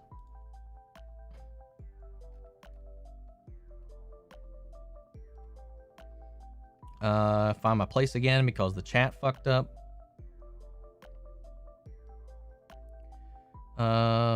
Same. Jaden from both Smallville and Superman and Lois are the best live action interpretations of Superman in the 21st century. Yeah, I can go with that. Also, that John Kent. I really like John Kent in Smallville and Martha. I think there's a lot of really strong castings in there. I will say, as much as I like Tom Welling, it was impossible for me to ever buy him as a 16-year-old when he's like 8 feet tall and looks like he's 40. Okay, 40's a stretch, but like they caked on makeup on him to make him look younger. Like in every scene, he's just always covered in makeup. It was enjoyable, but you got to acknowledge it, man. Any chance for Titans season 3, we really get to see Ian Glenn suit up. I think there's a chance because we might get to see Ian Glenn suit up because we see a scene in the trailer where he's beaten up. So he may have gone out unless he got in a fisticuff fight as Bruce. But I think it's possible. Introduce Red Hood. We saw teaser for Joker hitting Jason. Bruce's face kind of hurt. I definitely think there's a chance we might see him in the suit. But again, that's one of my favorite storylines from the comics, so I hope they don't fuck it up. So happy the Flash will most likely have gold boots in the movie. Most likely, it's been confirmed. I believe that he's got gold boots. Unless that was from one of those leaks. Thank you, Captain J, for the super chat. I appreciate that. Idea for Alfred casting in the Arrowverse is Charles Dance. Dude, they would have to fork out some fucking cash if they want Charles Dance. I don't know, man. I don't know. I feel like there's a better role for Charles Dance out there. I don't, as much of top tier character Alfred is, I don't know if I don't know if I can see Charles Dance as Alfred. I don't know. We'll see.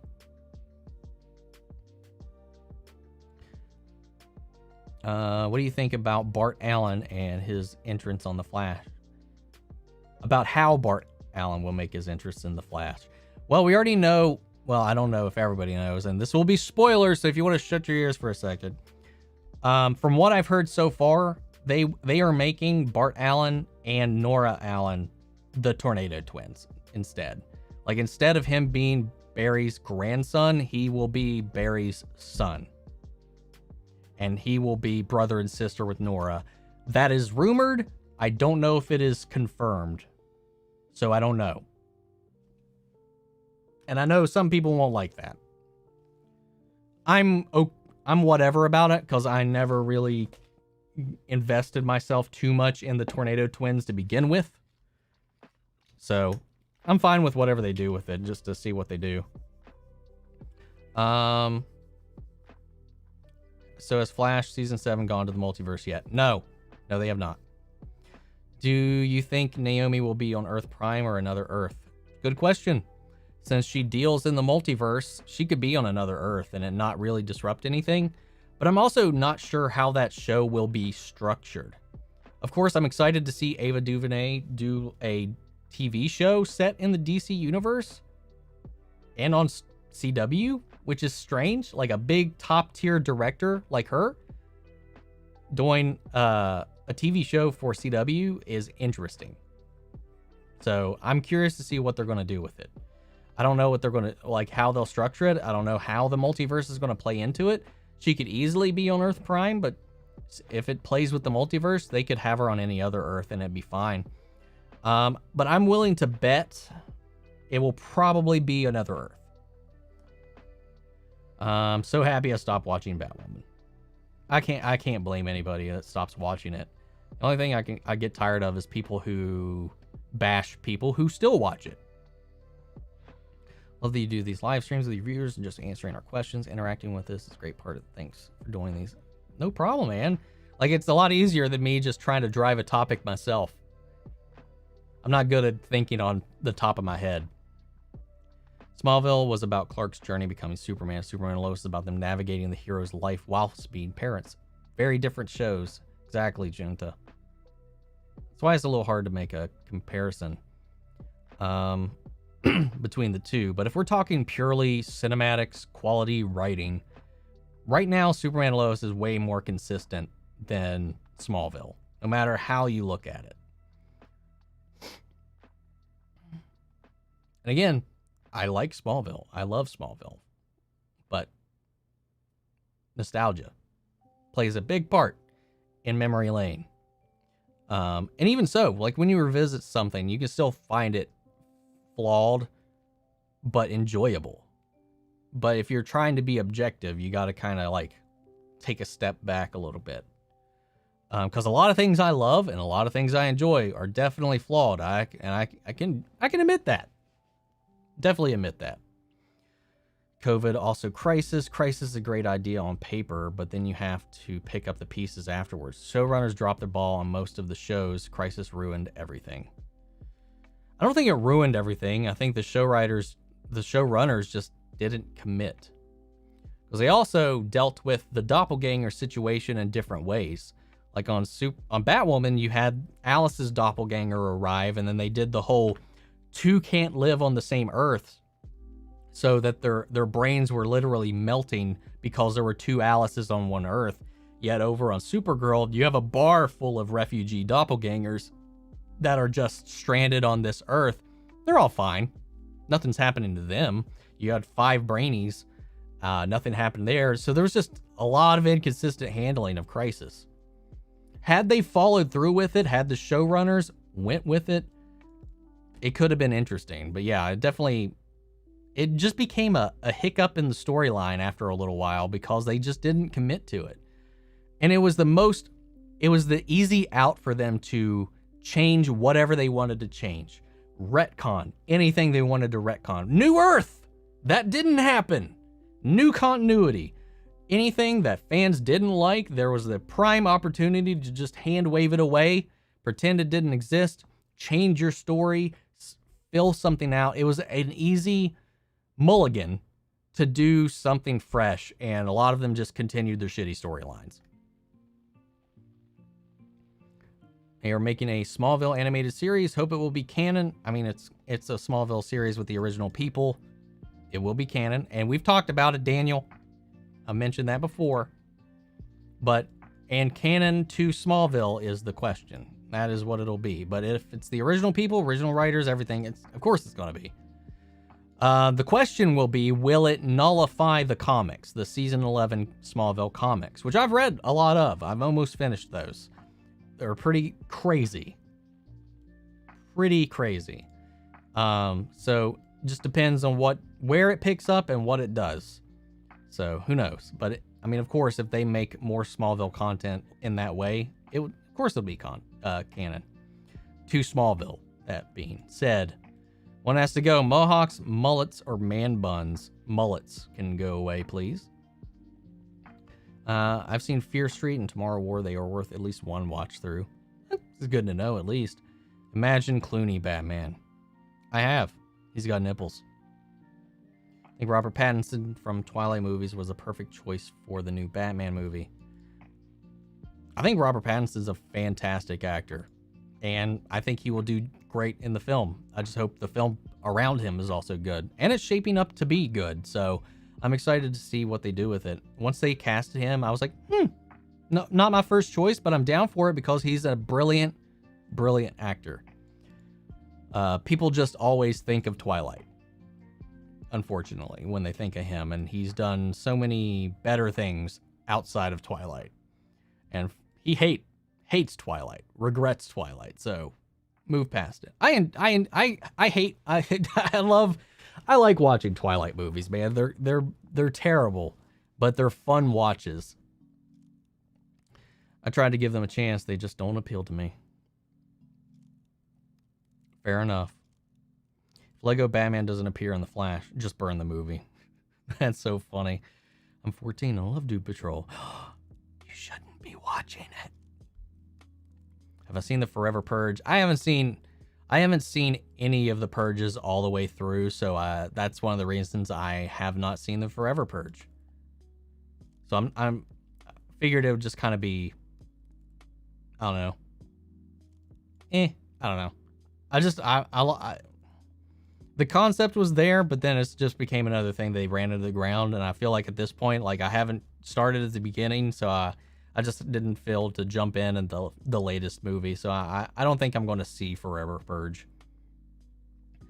At least for the foreseeable future. Like maybe down the line, I might binge all the movies and watch it at some point, but right now I'm not going out to the theater to watch it. Just heard from a few days ago, but did you know that Batman 66 was not supposed to be camp comedy? It was supposed to be like every other modern Batman movie, a grim and gritty drama. I've never heard that. Never once heard that. I heard it was purposely made to be light and more digestible for the mainstream audience. Good movies out this weekend. Do Black Widow next week. I think I can call the Flash movie more multiversal Batman movie that has a Flash awkwardly crammed in it. It would make sense to call it Friends. Also, the Flash, there is more multiverse reasons. Fair enough. So it's also rumored that Sasha Kaye is the Flashpoint Superman. From some of the leaked stuff. I don't know if it's true, but that she's taking the place of the decrepit Superman from the Flashpoint. Like the Superman that as soon as he landed on Earth, the government captured him and took him away, kept him away from sunlight. Apparently, supposedly, Sasha Kaye, Supergirl, is taking the place of that Superman in that alternate reality. Man buns will go extinct. Mohawks and mullets will survive the apocalypse. Swamp Thing was great. Really wish we got to more. I know, once we got Floronic Man at the end, and then the show didn't get picked up for a season 2. Fuck off. So good.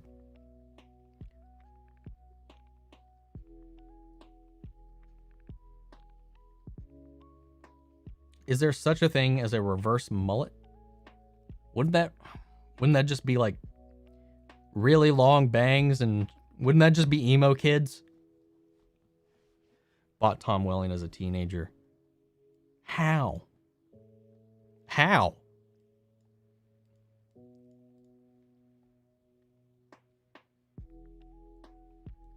That's one thing I could appreciate about Superman and Lois, is at least the teenagers they got are at least in their early 20s or actually teenagers. One has to go, Superman or Spider-Man. Oh, fuck you. Superman? Sorry. Like from reality? Because if you get rid of Superman, none of the others follow. Really. If you think about it, Superman was the first classic, like the character that really popularized the superhero genre. So if we eliminated Superman from existence, would we ever have Spider-Man?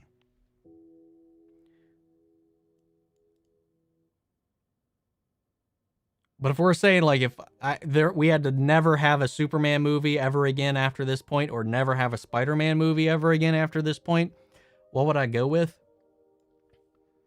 Fuck.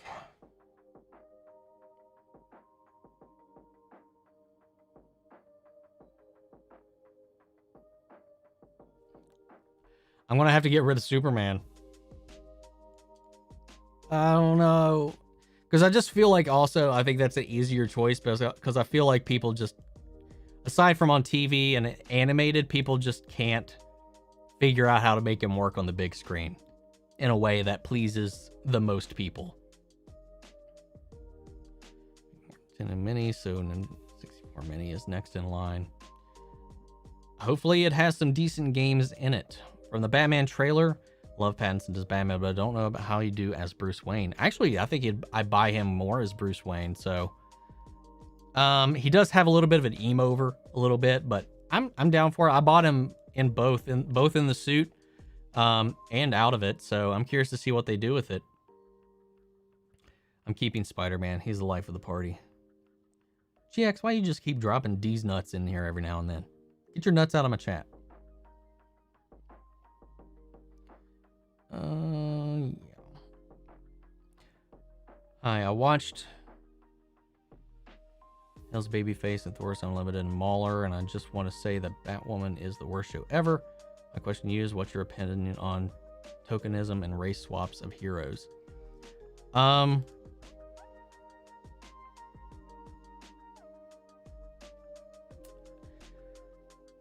feel like there are characters that should be getting the spotlight, and I think just changing out a character to fit a dynamic you want to represent is the easy way out for you to not really have to think about how to represent any one group. Like, I'm not against it completely, but I think that if you're trying to genuinely represent a group, there are characters that have existed through the creation and through these lenses, like Black Panther, who have a rooted, like, attachment and meaning and existence that thrives on that origin story that DC right now is just burying. They're only now just deciding to do a Static Shock movie, yet they're not confident enough in that movie to put it on in theaters. So they're putting it on HBO Max because it's too risky. So, like, why? Why is it? Why are you not why can't you have something that is just as meaningful as Black Panther out there in the world? They put Black Lightning on CW. That could have been a great great film. They're not doing a Jon Stewart Green Lantern. Tell me why. Vixen is another fantastic character. There are characters that exist and exist for that, from that community. Like, you can even adapt Milestone Comics, which was Black created, Black owned, Black vision. And they are starting to, but it just feels like, it feels disingenuous. And I feel like the swaps, while in sometimes it's fine, it's whatever, it's a character most people would just kind of like wave off anyway. I just feel like if it's like your title character or something like that, like it's just an easy way to get some brownie points, so to speak. So I just think it's kind of, in and of itself, a little cheap. If you do a good story around it, if you adapt it, sure, make it work.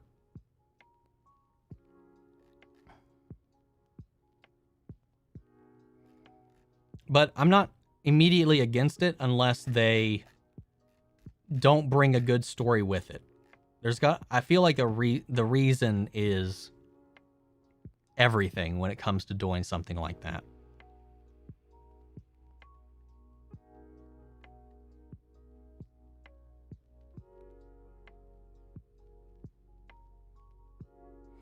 Yeah, and I've watched some of their reviews on some things, and I don't always agree with them. And I definitely don't think it's the worst show ever. And me and you specifically have had some talks about why. So I won't address that to the class, at least. So, I mean, don't get me wrong. Batwoman is not anywhere near my favorite show. I myself, and I haven't shared this with any of you, I've ranked all the shows, and it is right above my threshold of enjoyment, with the only show under it being Titans. But they are at the bottom of my entire ranking of every DC TV show I've ever watched.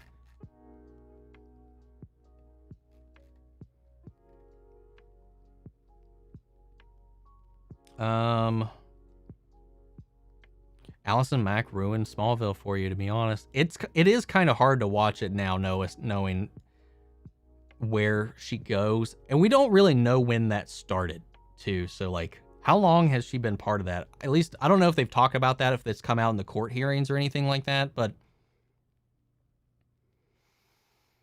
it's kind of crazy. And that kind of ruins the enjoyment I've always had for Chloe. Always found the Superman comics to be really boring. The movies in Smallville are entertaining, though. Fair enough.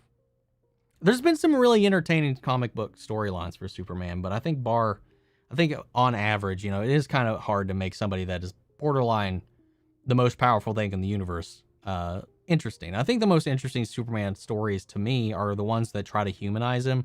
Like when it's the human elements that are really kind of pulling him down, seeing him like what Superman and Lois is doing, like with balancing the life of being the most powerful being on the planet and trying to be a dad. Something as simple as that. I like that. Fun movie fact, Michael Jackson wanted to buy Marvel in the 90s so he could play Spider-Man in a movie. I remember hearing about that, and what a movie that would have been. Do you think the General Lane will betray Superman in the future? I don't think so. Have I seen the Ultimate Spider-Man? I have. And the Ultimate Spider-Man game is also quite fun. Another fun movie fact, Bill Murray is Batman. Almost, until Tim Burton came on board and Murray was the top of the list. I like Bill Murray, but ew, no. Hey, hun. Got your cat boxes. If you had to rate Arrow on best or worst seasons in your opinion, what would it be? What would it look like? Mine would be 1, 2, 3, 8, 5, 3, and 7. And then tied for me is 6 and 4 for last. Best season for me, I would have to say 1, 2. Actually, I'll say, 1, 2, 8. 5, 6. Hold on. 5 was Prometheus, right? I think so. 1, 2, 8, 5.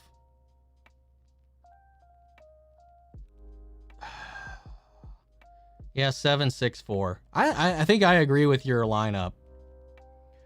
Bruce Thomas is currently the best live-action Batman, and you can't tell me otherwise. Bruce Thomas. Who the fuck?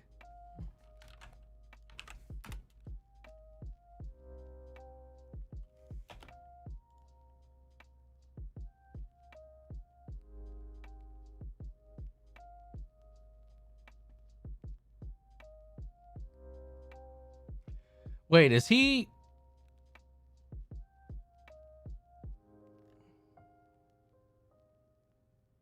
Is he from,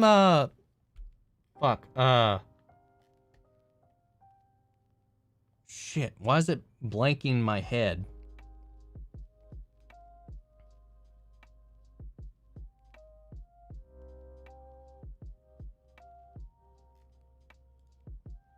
God damn it. Yeah, I don't know. He definitely... Oh... In Birds of Prey. I was like, where am I seeing these screenshots from? I don't know. I think for me to give a definitive on that, we would have needed to see more of him as Batman, but he's got the look for it. He gets some bonus points for being the motion capture for John 117.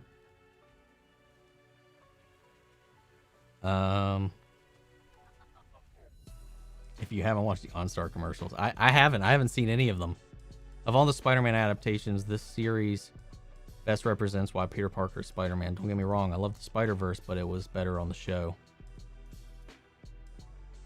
Fair enough. One for me is that Allison Mack won't be in Smallville animated series. Definitely she will not be, because she's going to be in prison for the next 3 years. Was I Team Edward or Team Jacob?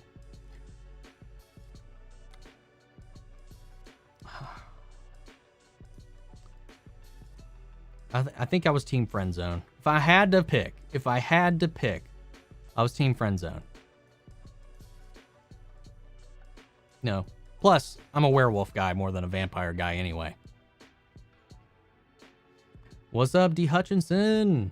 Over here in the UK, we've only just got the first episode for Stargirl, Legends, Flash, and we're about 8 episodes behind you for Batwoman, so we need to go back now and watch all your reactions for them. Go, have at it. It still blows my mind how far behind the UK is with CW stuff. Need to get a VPN so you can watch it when we do. Another fun movie fact. Sean Connery turned down the roles for The Matrix. I knew that one. I knew the Lord of the Rings one. I didn't know the Jurassic Park one. Indiana 4. I'm not surprised he didn't come back for that. Blade Runner. Interesting. Yeah, I remember hearing about The Matrix, because wasn't he supposed to be the architect? He was in line to be the architect, or was it Morpheus? I can't remember. And then he was up for the role of either Gandalf or Saruman. I can't quite remember. Black Widow's out next weekend. Yep. Thoughts of seeing a speedster Iris again. Everybody on Twitter was hating that it's going to happen. Because Twitter just, half of them are too obsessed with Iris and the others just hate Iris. And I don't understand it. I'm okay with it. I don't care. She's carrying speedster babies. So I'm sure she's going to be kind of fast. While their juices are flowing through her juices. Not to make that weird, but whatever. I don't care. People get too caught up in that drama bullshit. I'm going to watch Black Widow next week, Wednesday or Tuesday. Have at it, emo kids. I want to see the Flash Superman crossover in CW. I think we will eventually, and race together. Yes, I want that. I do want that. I love the Superman Flash race stuff. I like any time that happens. Punisher or Blade? Blade. I definitely prefer Blade. I have never given 2 shits about the Punisher until John Bernthal's in the Netflix series. That blew my mind. I loved it. That's the only iteration of the Punisher that I actually enjoy. Hard question, but agree Superman movies go. Plus, think about it. Superman has always been tackled way more times than Spider-Man. True enough. Fair point. Another point. Gotcha. I agree with that. I really like Michael Keaton's Bruce. He was just, like, awkward. Yeah, he was. I do like Michael Keaton. He was my first Batman. He was the first Batman I ever witnessed on screen. Him and Adam West were my 2 first Batmen. But my favorite live action Batman, while the movies surrounding him, I think the perfect casting for Bruce and Batman himself has been Ben Affleck. He just has been handled, inconsistently.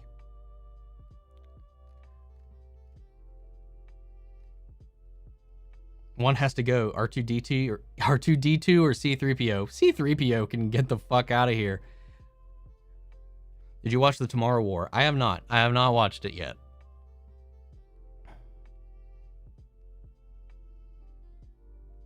What's the last great superhero movie you've seen? Shit. Hold on. Let's go through my reviews.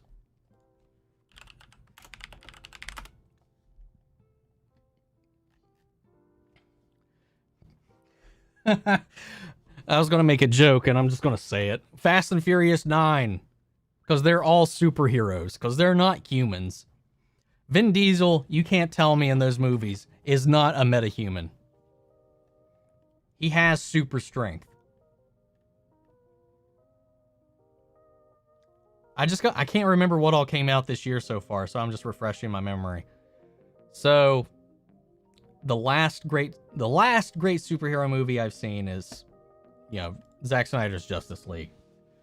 Because by default, we haven't seen one since then. So by default, it wins. What superhero movie would you like to be made, even if it's a backstory that's never been addressed? Shit, I've thought about this before and I can't remember. Fuck. I can tell you, I've always wanted a Static Shock movie, and we're getting one, so I'm really excited about that. Static Shock was one of the best cartoons on TV for such a long time, and my God, is it good. So I'm really looking forward to them bringing that to life, and I hope that it comes up. I hope they treat it with the respect it needs to be treated with. Of course, Flashpoint, I would love to see. Death in the Family would be a great storyline I'd love to see on live action, which I guess technically we're getting in Titan Season 3, but I would like a movie about it. Hush could be a really good movie. There's a lot of good storylines I'd like to see. I remember specifically that I feel like there was a backstory I would love to have seen explored, but I can't for the life of me recall it right now.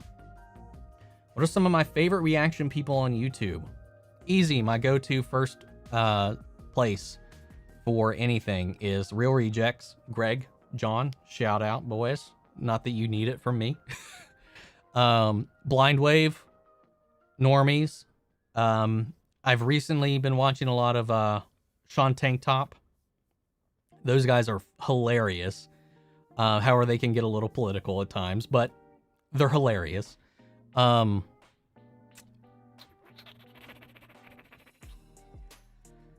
He's a little smaller.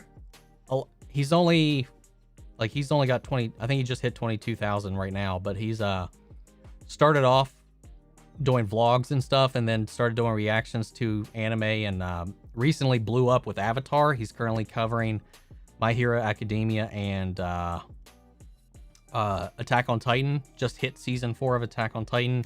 It's A Goodwin TV. I don't know how old he is. I imagine he's younger than me, but he is a smart kid. I love his commentary. He gives some of the best commentary on these shows, like the themes of the shows, the deeper meanings of stuff. Like he has some really smart talks, and I would definitely recommend, if you guys like Avatar, Attack on Titan, or anything like that, go check out A Goodwin TV. And I highly doubt you will regret it at all. He's a smaller channel, but he's swinging for the stars, I think, with just he's more lived than I am, as far as, like, I swear, I'm pretty sure he's quite a bit younger than me, but he's definitely lived a more interesting life so far. Check him out. What's the best way to store comic books? Is it really as simple as plastic wrap? Well, from what I've seen, it's like plastic wrap and then a board to keep it to reduce the bending. From what I've gathered, about 2015 or 2016 is when she joined the cult. Interesting. So definitely after the show ended. I see in the back Power Ranger stuff. I'm guessing you're a fan. And what were your thoughts on the rebooted one and the new one that's coming up about including time travel? I liked the reboot for what it was. I thought it was a lot better than it had any right to be. The only things that I didn't like about it is there wasn't enough. I didn't like how transformery the suits and the Zords were. I've been watching some Zoids lately, so like that's why that came up. So like I didn't really like the Transformers-esque style to it, but I liked everything else. It was definitely its own thing, and I like what they did with it. They gave the characters way more characterization than they've ever actually gotten in the shows, so I appreciated that.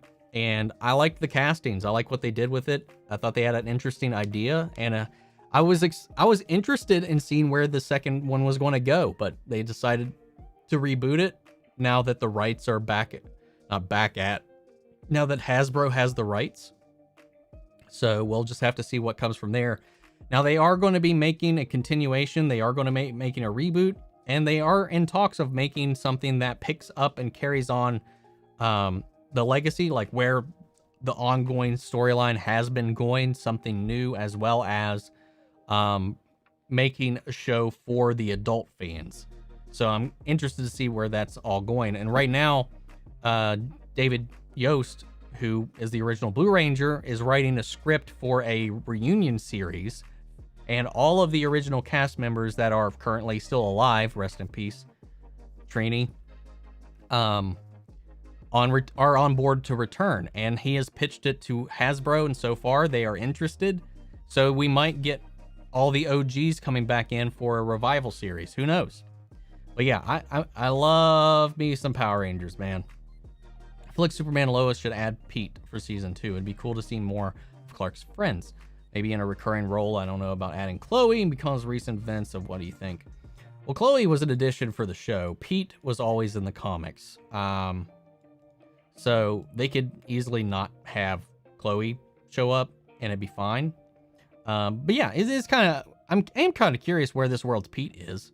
So yeah, one last question and totally random. One has to go: McDonald's, Burger King, or Taco Bell, Burger King. This might be biased because all the McDonald's around me can never get their fries right, and they're always soggy, gooey, cold shits. McDonald's has the best fries when they are cooked right. For me, they are the ones that I think are the best. When they are crisp, golden, fresh, they are peak value fries. Otherwise, it's trash. And Burger King's just mid-tier on everything they make. Taco Bell is just my go-to when I'm lazy and want some cheap food. So I'll keep Taco Bell because they get me through the week sometimes. If I'm basing this on recent experiences, I would have to get rid of McDonald's if I'm thinking about them at their best, because I'm sure the ones around here aren't representative of some of the better ones out there. I would go with Burger King. Do you think season 7 of Legends of Tomorrow will be the final season? I hope it pays off the Thanagar tease in season 1 if it is the final season. I forgot about the Thanagar tease. Do I think it will be? I doubt it. Legends actually has some pretty consistent views, so I would imagine it might proceed. But I think the performance of season 7 is going to sell it for most of these shows. I think these next seasons for Flash, Legends, Batwoman, Superman. Well, Superman and Lois is still riding tall, so I think for all the other Arrowverse shows that have been going on for this long, their next seasons are going to be the ride or die on whether or not they get a next season. Oh, thank you for the super chat, Lucky BX. Who would I cast? Yeah, the BKs around here are not that great. Who would I cast in a live-action ThunderCats movie?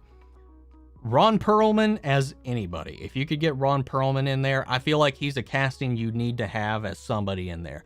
The guy himself looks like an animal, and not in a bad way, but I think that it would be we definitely need to get him in there. Other than that, I'm pretty open. You can get Charlize Theron because she's really great at action, but to be a really great Chitara, I think that would be cool. Otherwise, man, I'm pretty open. Pretty open. And supposedly we do have a live action ThunderCats coming. The guy that Adam Wingard, who did Godzilla vs. Kong, is working on a live action ThunderCats movie. So I don't know if that's what actually prompted you to ask that question, but thought I'd bring that up. Excited for the Flash movie. Ever since the CW Flash show, I'm excited for anything with the Flash in it. I agree, man. I think the Flash, I grew up enjoying the 90s Flash show with John Wesley Shipp. It was cheesy. It doesn't hold up, but it's a lot of fun. But he had never really been a character that had gripped my heart, like except for when the Flash CW show started. Those first 3 seasons, the first season is so good. So good. Like the build-up, the mystery of who killed his mom, him proving his dad's innocence, the reverse Flash in there. It was all so fucking good. And And that's what really sold it. And season 2, when they started exploring the multiverse, even though I think it was a little early to be jumping that gun, they definitely escalated Barry's powers really fast in the show. So it was a little jarring, but it was a lot of, they kept it interesting for 3 seasons. I think season 4 was when they started not being too sure what to do. And then, I don't know. It's been a little bit of a struggle for them going there. But those first 3 seasons, I think, were fucking solid. Remember Zoom in the second season of The Flash, and the creepy voice said, you can't lock up the darkness. Say it like Zoom. I don't remember how he said it, but that's how I'm saying it. Donna's fries are fantastic, but only in the first 5 minutes. Once they get cold, it's over. I agree with that. True story. A woman saved a McDonald's burger when it was originally wrapped for 30 years. She did not keep it in the refrigerator. It was in her closet. She ate it, and it tasted fine. Didn't get sick. That is a brave woman. Fun story, and I don't know if anybody's ever noticed it. I've got this 3rd-degree burn scar here. That was from Burger King coffee when I was 1. This big ass scar. I don't know how well you can actually see it. 3rd-degree burn. Fun fact, Welling, showrunners of Smallville, and Reeves all pitched a Superman movie that would have Welling as an older Superman dealing with a world that now has violent metas who kill. I mean, it didn't before. They definitely did before. But yeah, I think that's cool. He also said he'd be down to be Superman in live action if it was in the Robert Pattinson Batman universe, which would be interesting. Supposedly, there's a Superman and Wonder Woman in that universe already.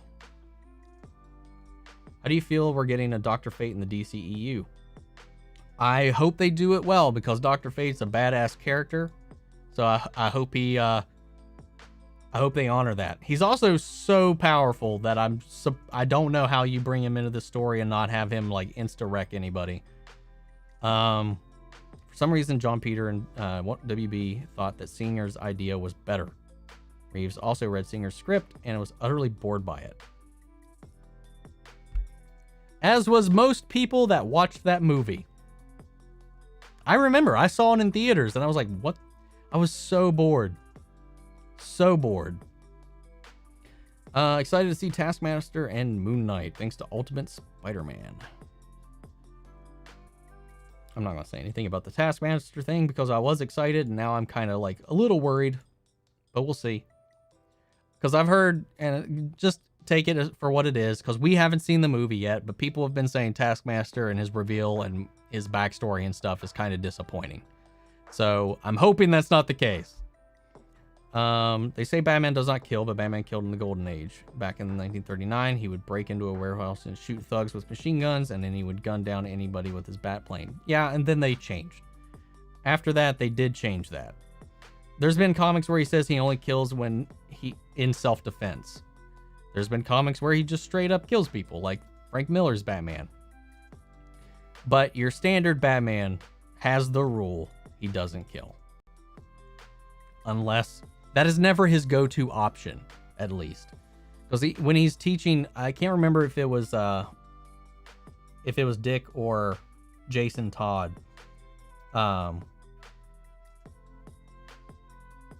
When he gives him like a lecture on killing, he's like, it should never be our first action. And yes, I've killed people, but in self-defense when it's unavoidable. Like he doesn't go out there with the mission to kill somebody, but if it happens and it's not his first actions, which is in and of itself is fine. Not to mention Michael Keaton kills people. Yes, he does. He literally put a bomb on somebody and blew them up. That's murder. I don't care who you are. That's murder. But yeah. But I'm not like butthurt about a Batman that does or doesn't kill, as long as the story around it and the world around it reflects that. Excited to see Jordan Fisher's portrayal of Bart Allen in season 8 could be great if done right. Cisco and Wells leaving doesn't mean they don't have great seasons ahead of them. Agree with that. Roy and Laurel weren't in season 5. Correct. Just because they're gone doesn't mean there's infinite possibilities for them to have a good season. I know Black Widow's releasing next week, but honestly, not that excited anymore. I mean, I was never excited for the movie, but I'm still going to see it. So yeah, you gave Big Boot. Agreed. And I'm so behind if we're talking on that real quick. God, I gotta read faster, man.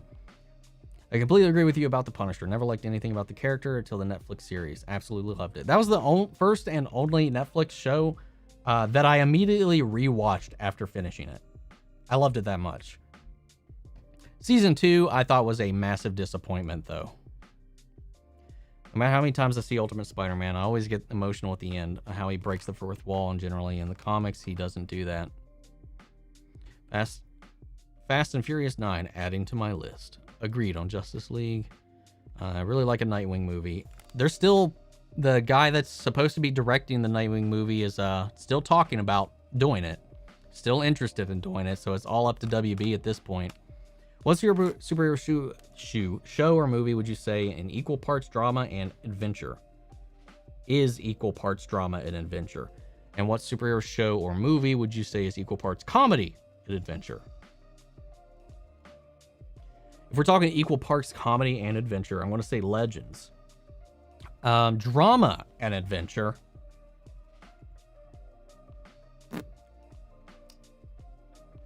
It's either Legends or Doom Patrol. But drama and adventure, for comedy and adventure, I'm sorry. Doom Patrol and Legends are, it's really a toss-up right there. If we're talking drama and adventure,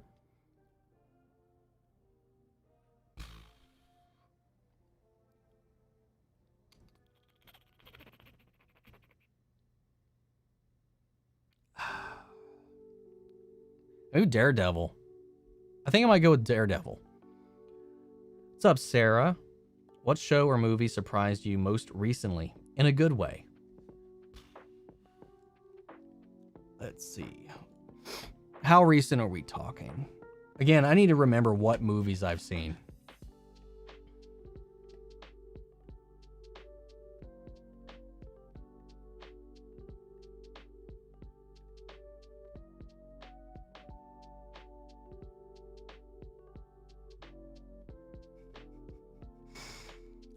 Oh God. Okay. Let's just go with 2021. So if we're going with 2021, this is going to be kind of like a surprise. Tom and Jerry. I expected that to be garbage, and I had a good time. Aside from that, most movies either mildly exceeded my expectations, didn't meet them, or were okay.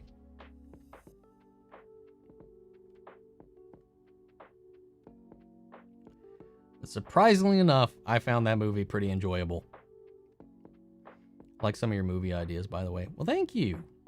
Busy Braun is my favorite. You're my second. Busy's great.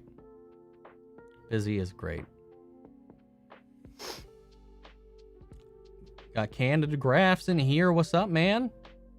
Really want a Justice League Dark movie, or at least a show. The concept art came out a few years ago. Looks great. I think we're getting a show, if I remember right, on HBO. One has to go. The Matrix 1, Terminator 2.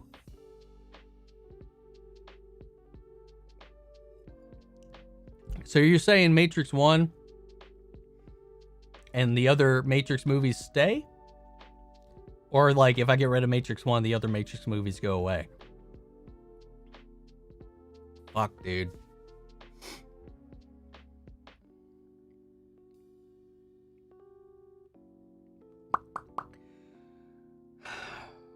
I gotta be honest, I like The Matrix more than I like Terminator.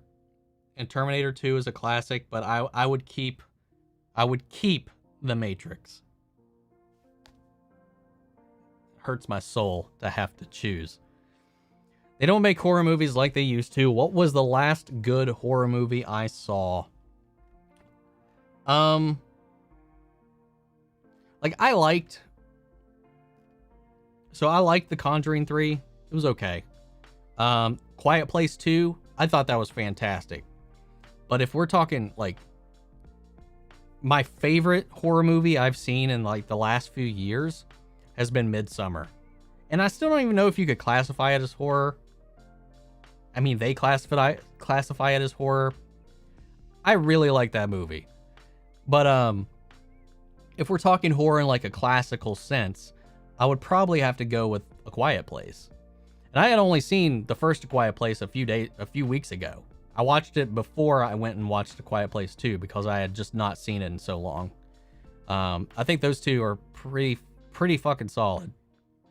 Halloween 2018 was mostly good, aside from I didn't like the doctor twist, but I think everything else about the movie was fantastic. Aside from that, most of them have not been that great. One has to go Nintendo or Sega. Sega, sorry. As much as I love Sonic, sorry Sega. Peace out, bitch. Nintendo's just too iconic. I just can't get rid of them. Sega was, I was a Sega kid growing up. I liked a lot of my Sega stuff and my Genesis way more than my Nintendo stuff until the 64 came out. So yeah, I definitely have to say Nintendo's just got a better selection. Plans for 4th of July. Probably just chill. I don't really have any plans. Parents are out of town. Probably just gonna relax. Who knows? Might stream. Not sure. Burger King around here is not that great. See, man, I'm so slow. Like, people are still like on that conversation where I'm reading. Taco Bell's the best for burritos. Hold the boogers and the hair. Lol. I smashed and subscribed. Great channel. Found you on a random search. Oh, I appreciate that. Thank you, Lola. What's your regular content? What's your regular content, please? Do you normally publish and stream? Normally. I'm not exactly sure what you mean on what's my regular content, please. But I try to stream every Saturday around this time, 4. Generally, I try to start around 4. Sometimes I might run late and it might be 5 or 6 Eastern Standard Time, but I try to stream every Saturday. Just to kind of do like a recap on the week or a discussion on everything that happened throughout the week. And then sometimes if I have a free night or if I'm feeling energized or anything like that, I might pop on, stream a random game or something like that. If there's a game that comes out that I really love, for like a series that I'm really into, like Resident Evil, I'll stream that every night or every chance I get. But I guaranteed every Saturday I will do this. And if you miss it, I do publish it immediately. So you don't have to there's not like a delay on my live streams or stuff like that. Live action ThunderCats. Can't wait. Just watched a video yesterday showing the flaws of season 1 of The Flash. And when you hear it, you're like, wow, they aren't good at this. Can you send me what you watched? I'm curious to see that. I mean, I know The Flash season 1 has some flaws, but they all do. There's not many flawless shows, and just because something has flaws doesn't mean it's not enjoyable, in my opinion. So I'd be curious to see what they are, if any of them I've noticed or have a different feeling about. Thought Barry Allen was destined to marry Iris West in every universe, but Earth 90 Flash married Christina McGee. You can't blame him, because Earth 90 Iris West was too ditzy. Yeah, I don't remember enough about that to comment. One has to go. ThunderCats, Teenage Mutant Ninja Turtles, or Power Rangers? ThunderCats. ThunderCats easily gets kicked off that list for me. Teenage Mutant Ninja Turtles and Power Rangers were two defining series in my childhood. It was Batman, Spider-Man, the X-Men, Teenage Mutant Ninja Turtles, and Power Rangers, man. That was my childhood. Beast Wars, which we're getting Beast Wars in the next live-action movie. So who knows? Might be interesting. Damn, Daniel. I'm so excited for Dr. Fate, especially after the reveal he'd be played by Pierce Brosnan. Damn, yeah, man. I agree with... Lola, now you're just like trolling. Lion King, Tiger King, or Scorpion King? Well, that's easy. Tiger King can get the fuck out of here. Fuck that shit. But I'll tell you, the next on that list to go would be Scorpion King. When in theater, where you like to sit? Front, middle, or back?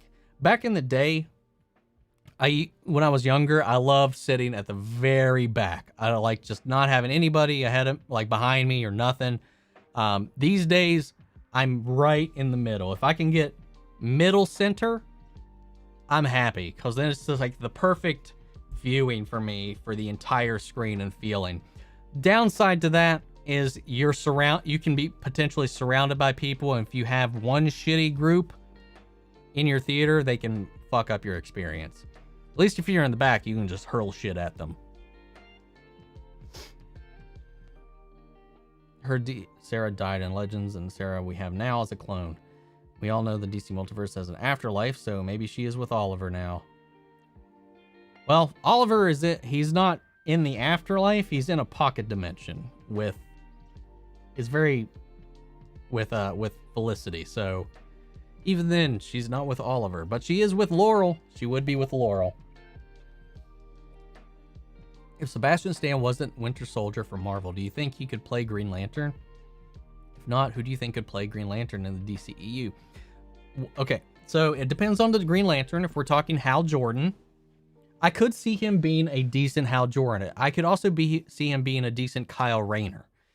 But if I wanted to pick like a good Hal Jordan, or what would my pick for a Hal Jordan would be, I would probably go with maybe a Ryan Gosling or somebody like that. I don't know. Ryan Reynolds was good. I think a decent choice, but there wasn't a good director or writer behind that movie. Jon Stewart, though, I would love Idris Elba. I would like Idris Elba in most roles, but I think he would be a fantastic Jon Stewart. Or David Ramsey. If we don't get him in as Green Lantern in CW, he should be Jon Stewart somewhere else. Heard Tom and Jerry was really good. Did you hear season 3 is going to be adding Renee Montoya? I did hear that. I don't care. I don't care about that. Renee Montoya is a whatever character to me. She's never been somebody that's honestly interested in me too much. Have I watched the Maze Runner movies? I haven't watched them at all. Though I know a lot of the actors and actresses in it, but I haven't actually watched it. Yep, I was hoping the Merovingian would team up with Neo against Smith. You would think. Sounds like you like horror movies that are psychological, thrilling, and not just straight gore. Yeah, I don't like straight gore for me. I'm not adverse to gore. I just want the gore to mean something.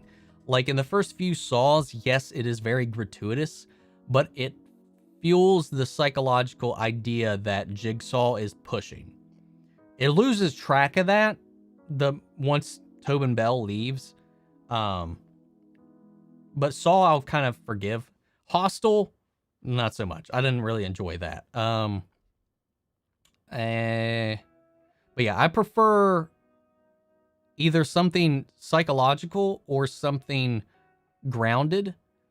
Or it's like slasher films, because like that gets into what the visceral feeling of terror can be, as long as they are writing the people that are being killed as characters you don't want to die. Because that's my fault with the Friday the 13th and Nightmare on Elm Street movies. While I do enjoy them because they are campy and they're funny, you don't give a shit about any of those people, and that takes the tension out of the scenes. In Halloween, which is my favorite, you care about Jamie's character. You care about Laurie Strode. You care about those characters. You care about Jamie in the later movies. You don't want things bad to happen to them, and that's where the tension comes from, is liking the characters that are in danger.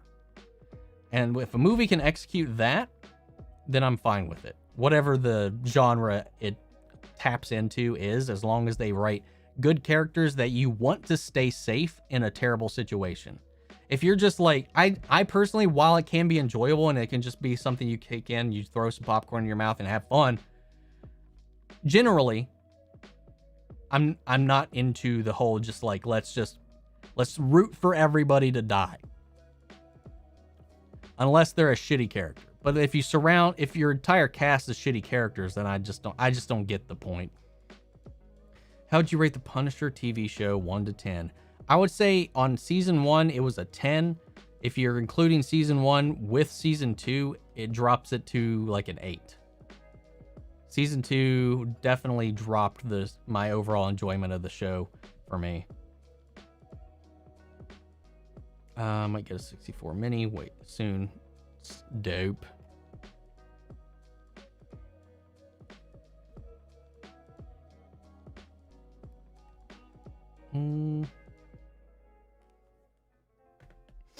All right, let's see. Really need to continue the Marvel Netflix shows. I watched the first few episodes of Luke Cage and I stopped for some reason. Luke Cage was good. I would say season 1 of Luke Cage was probably about an 8. And season 2 was also about an 8.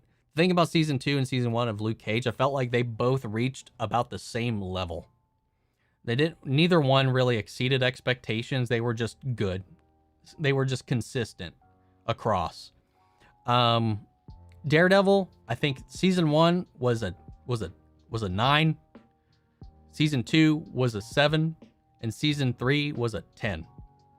Actually, I'll give season 1 a 10. 10, and like a little 7 or an 8 in the middle there. Jessica Jones season 1, 10. If only for the psychological element of it, the character-driven nature of it, and David fucking Tennant is brilliant as Kilgrave.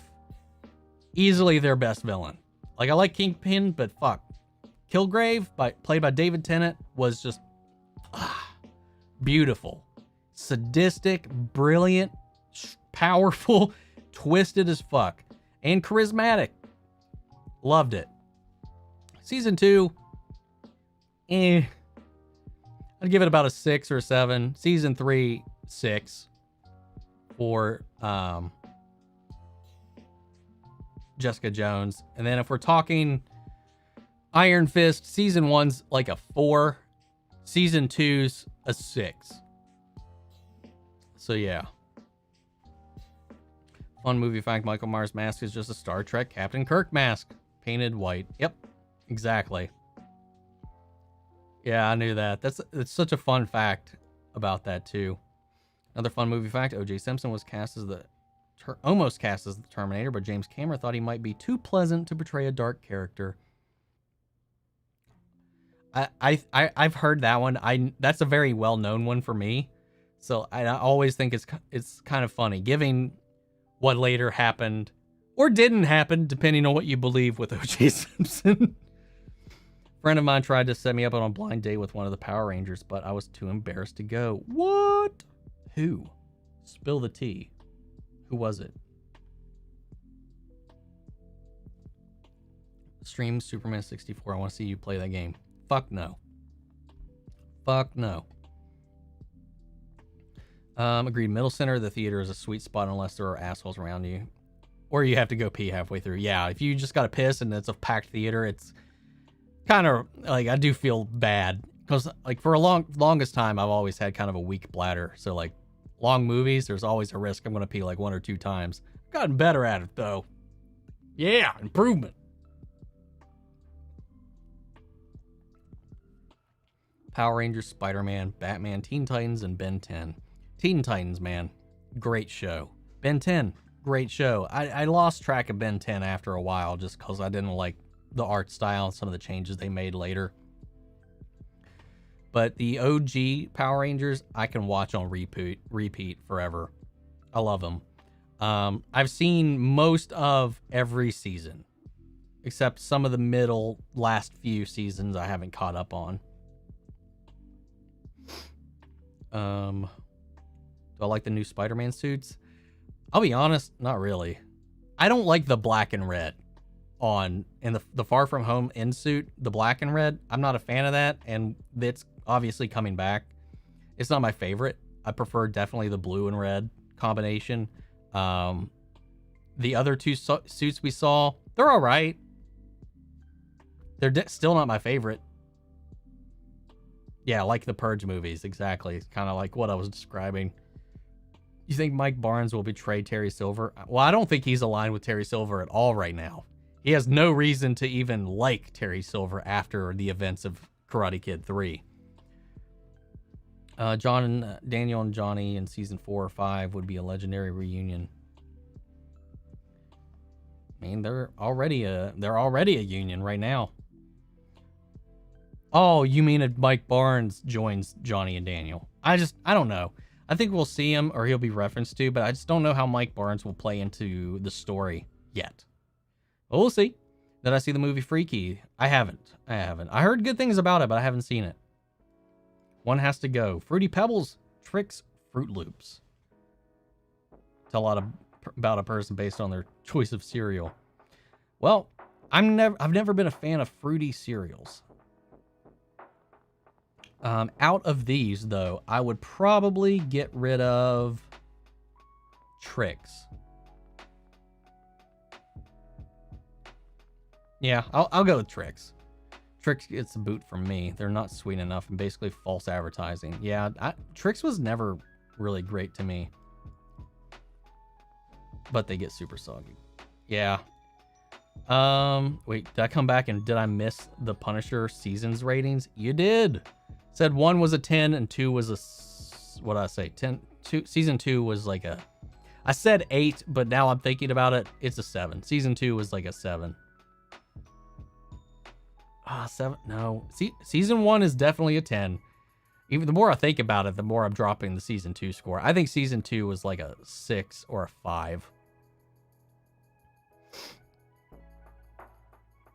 It was the Black Power Ranger, Walter Jones, like the OG Black Ranger, Walter Jones. Damn, Lola, you missed out. I mean, there's been 1,000 Black Rangers, so like oh, or was it Johnny Young Bosch? If it was Johnny Young Bosch and you said no, I will. We're not friends. He's a beautiful man. I love Johnny Young Bosch, man. He's one of my favorite voice actors too. But Omni, Superman 64 is the best game of all time. Dude, I watched my best friend play that game so much back in the day because he's a hardcore, die-hard Superman fan. And he was doing his damnedest to 100% that game. And just watching the frustration and the broken-ass mechanics on that game of him was so hard, man. My friend was shady. I felt the fact she needed to help arrange that date was a red flag. I mean, if you missed out, you missed out. Now, before I got into Marvel DC at 11 years old, I watched a lot of Disney shows like Jessie, Dog with a Blog, Austin and Alley, Ant Farm, Shake It Up. I have no idea what any of those shows are. I think I've heard of Dog with a Blog, but yeah, none of that. I've never heard of any of those shows. As far as Disney shows go, the Disney Afternoon, I watched quite a bit back in the early days of my life, like Tailspin, DuckTales, Darkwing Duck. Oh, I love me some Darkwing Duck, and I cannot wait for the reboot. I will be watching the reboot of Darkwing Duck because the reboot of DuckTales was phenomenal. Gosh, there were so many. Bonkers, Goof Troop.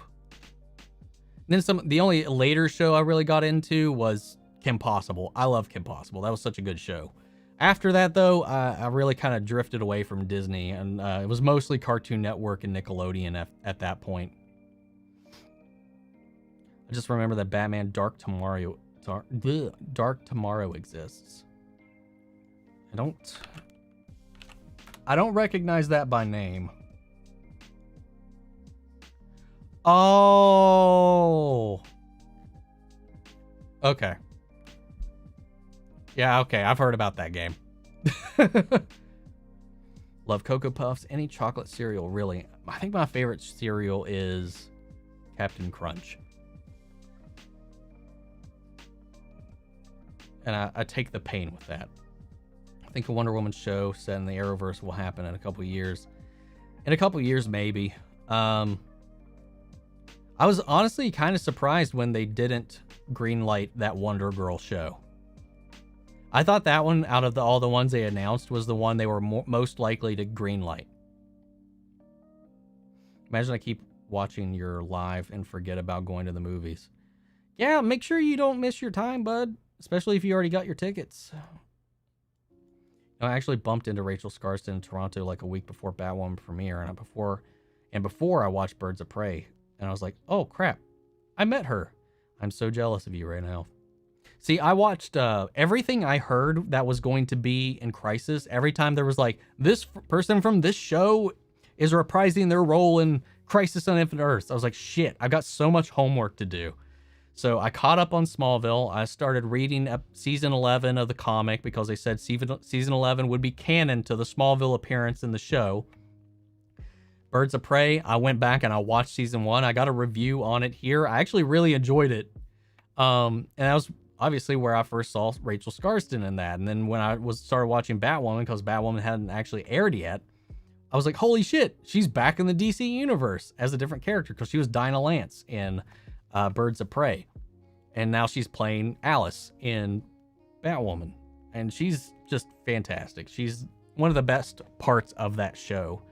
Both shows, honestly. But man, that early 2000s edge is real in like the early Underworld days, like the Matrix themes. Like you could definitely tell like what was it's definitely a product of its time. My friend Anti-Trekker says Superman does not exist in the Christian Bale Batman universe. It sucks. It's true. I mean, it is true. It's true. He doesn't.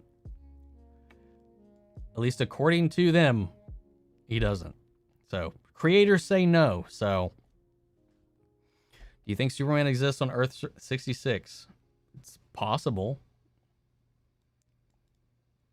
but we don't know. I think it's a bit too early, but would you love to see Bane in the DCEU? Yes.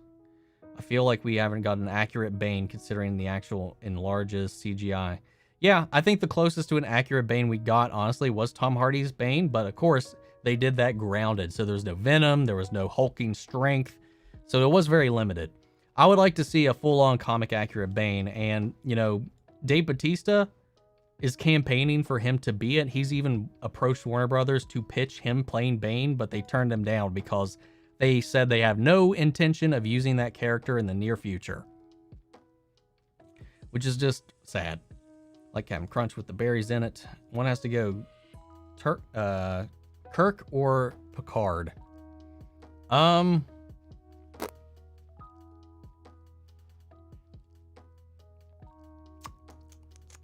See, I'm not huge into Star Trek.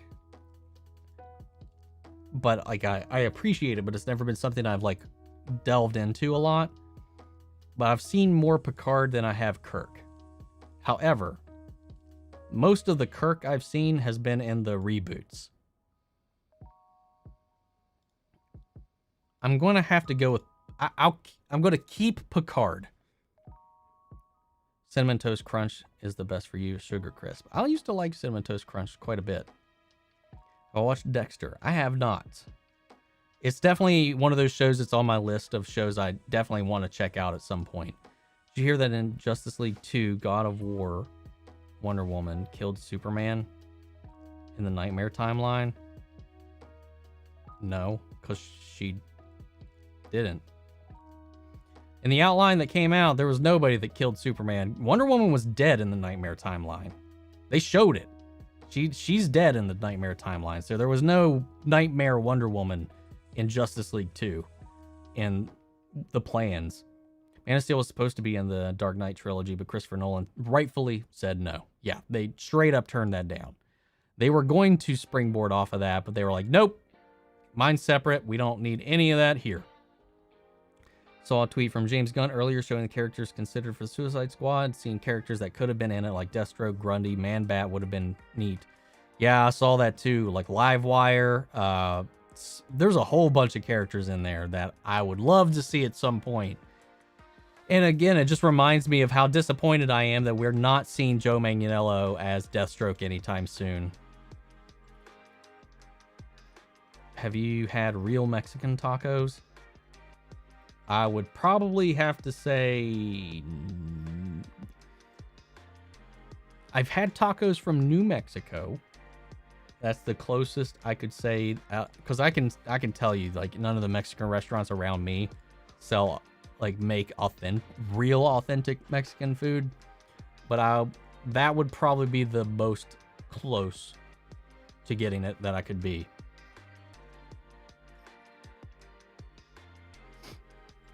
Let's see. James Gunn wanted to use KG Beast in the Suicide Squad, which confuses me because he's dead. Yeah, I didn't think about that. Hey, unless he survived those burn wounds. Yeah, I didn't think about that.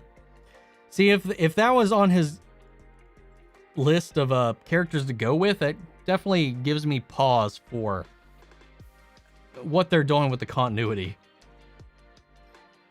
Keeping Picard too. Love the actor, Professor X. Maybe a potential sequel, I guess. Hopefully King Shark survives the events of Suicide Squad. I hope so.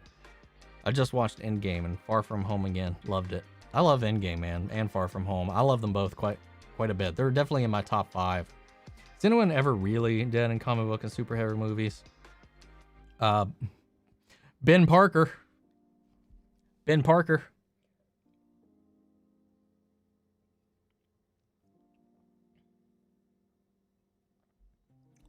But I get what you mean. Subsonic. But we are about to wrap, actually, unfortunately.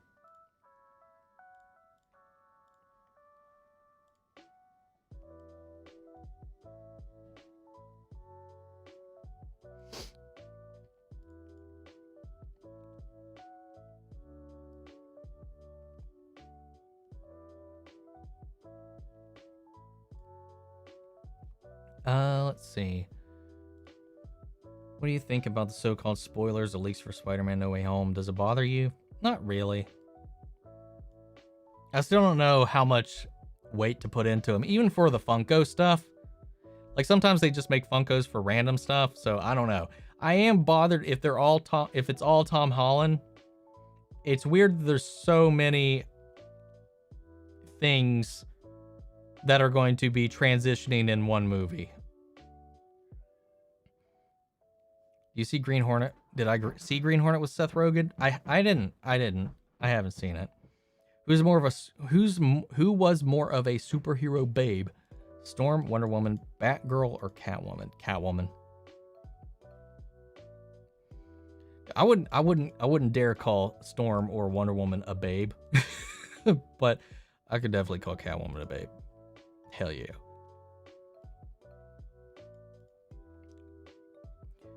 We are getting a figure of J. Jonah Jameson, and I'm goddamn excited. One character DC hasn't done in live action is Man-Bat. A lot of people forget the character exists, but with CGI it could look phenomenal. Would love for them to bring it back. I'd be down for that. Man-Bat, I do like Man-Bat. He is kind of like a forgotten character a lot of the time.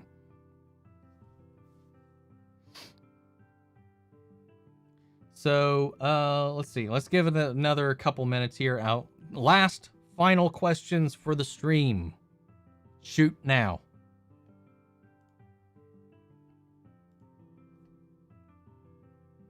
I might be on later tonight just to chill and play some games, though, because I got a couple of new games I might play through. So keep an eye out. I might be on later.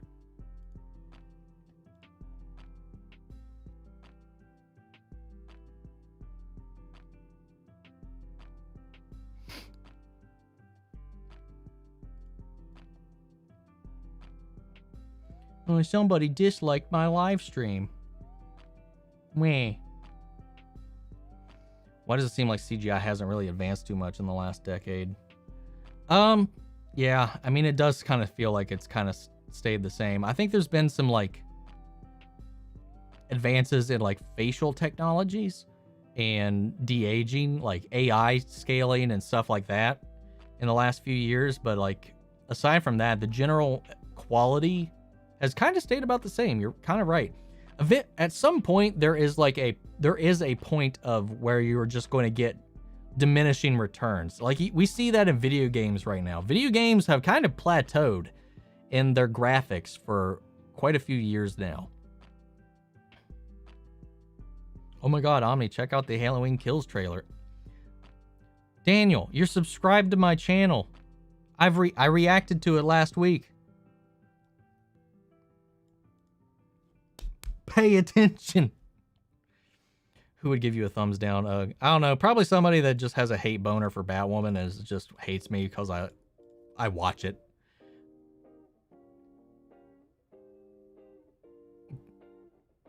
Arkham Knight did a pretty good representation of Man-Bat. Yeah, I like that too. It scared the shit out of me that first time you encounter him.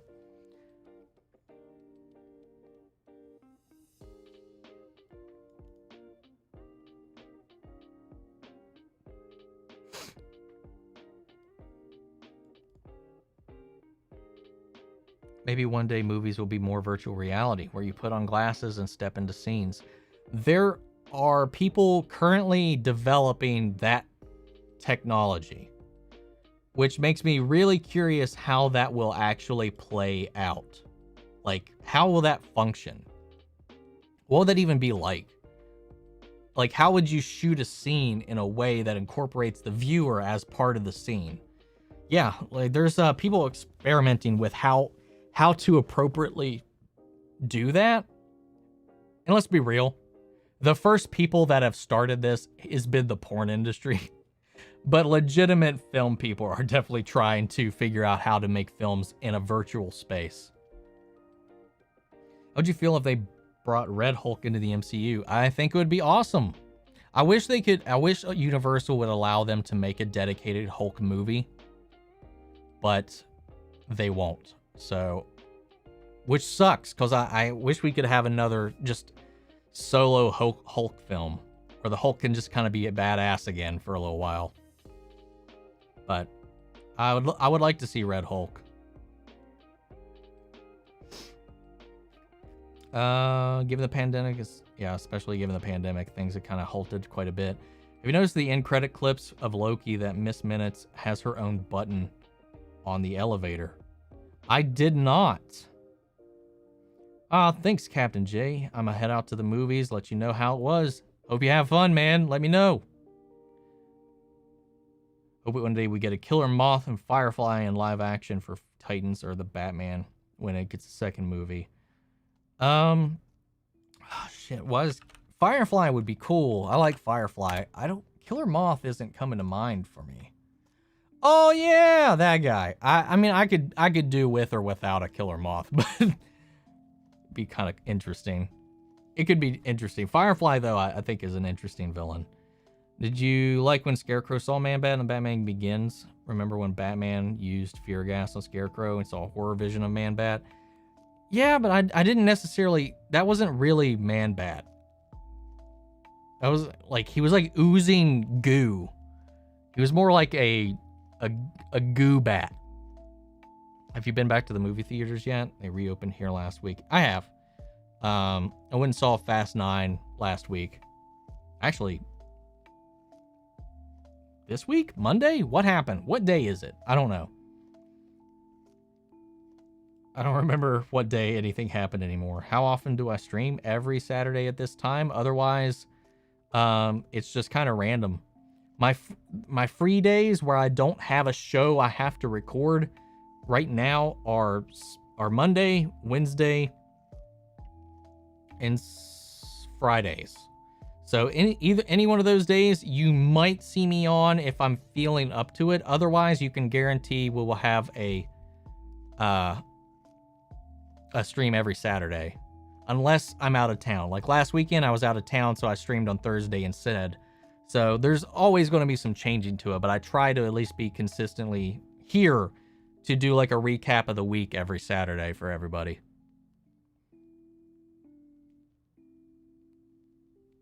Killer Moth seems to be such a ridiculous villain that you can 100% give the Mr. Freeze treatment to. It's possible.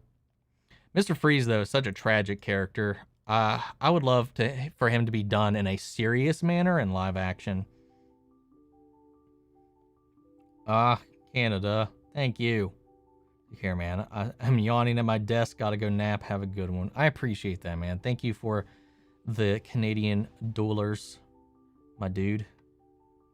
Get some rest, man. You're busy. Busy man. I was asking before, what's your content on this channel? You have such a vast knowledge and interests. It's mostly I review films that I watch, sometimes TV shows, and then I react I review some TV shows, and I'll actually do reactions to each episode for others.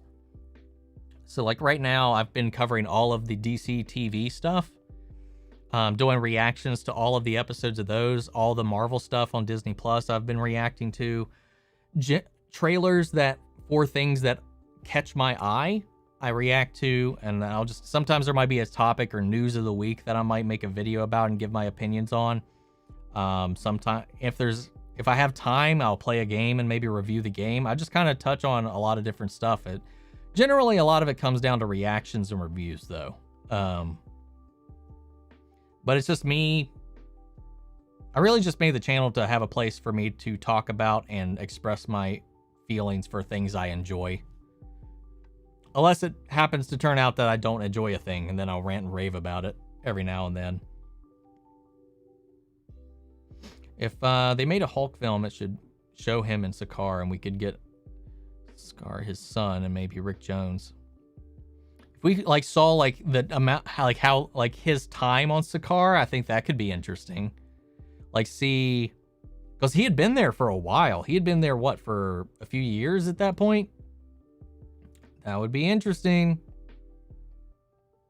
I finally can't wait until Nova finally comes to the MCU. I'm surprised we haven't had Nova yet. You could do this professionally.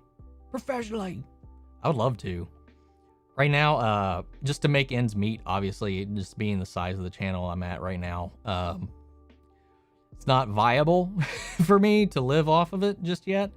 But that would be an awesome, if it ever got to that point, I would definitely love to make that transition. It just comes down to your all support, views, clicks, Patreon subscriptions, stuff like that to ever make that happen. But we're growing. I mean, it's a potential thing, but I still feel like that is something that is down the road. So right now I'm still content with my full-time job and doing this as like a side gig. But if I could do this full-time, I would definitely jump at that. I would cover way more shows and movies than I currently do, if that's possible. Because I don't have an editor or anybody else to work on this stuff with me, so I'm kind of limited on how many shows I can actually manage by myself each week. Kind of came to troll at first, and you pulled me in and kept me interested. You converted me to a subby even. You were really good. Well, thank you.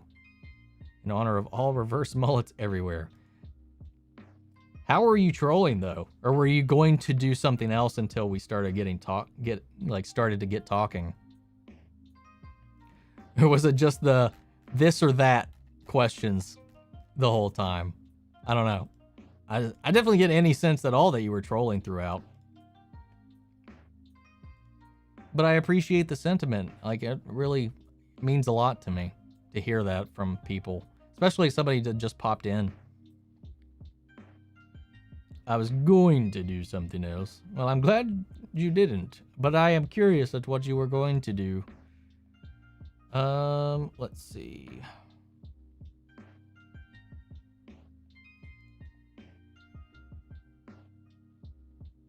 VFX is what I've been at. Hoping of starting my own reaction channel soon. Any tips? Good search tags. So that's really the best I've got as far as tips for doing reactions. Because I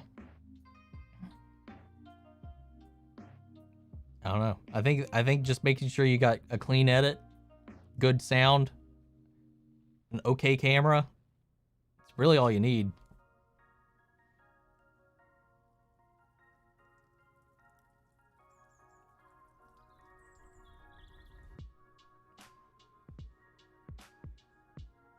That panda would knock you out, bro. Dude, would you just out there, would you fight a panda? If somebody offered you $10,000 to bare fist fight a panda, would you try?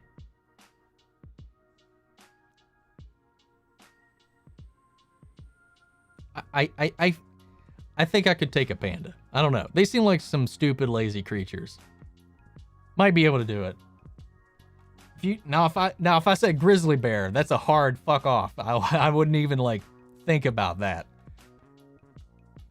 How you doing, you old pirate? Good to see you. I'm doing all right. Doing all right. About to hop off here in a few minutes.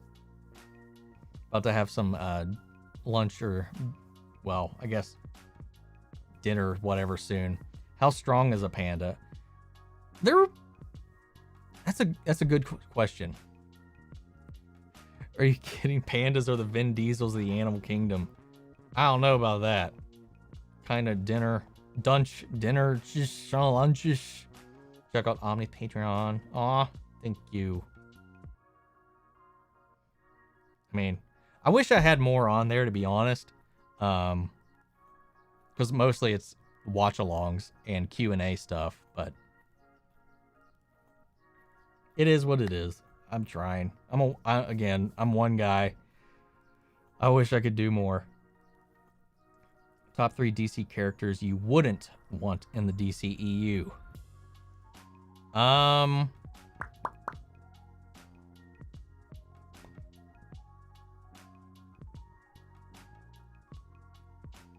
Condiment King. Dude, if they could do like a gritty Condiment King, I'd be down. Kite Man.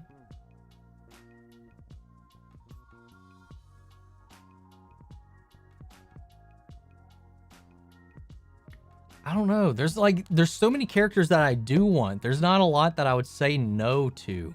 It's really the goofy off the wall ones that I'd just be like iffy about. But then here you have James Gunn doing the Suicide Squad with characters that I've fucking never heard of. Like the F list tier of characters, and is putting them in the movie. So I don't even fucking know. I don't even know if I can answer that. Because I'd be willing to check out almost any DC character in a DCEU film. Just out of pure curiosity. Because there's not any characters in the DCEU that in the DC that I just hate seeing. At least I can think of. I think the closest to somebody I would like to them just to avoid altogether might be Icicle Jr.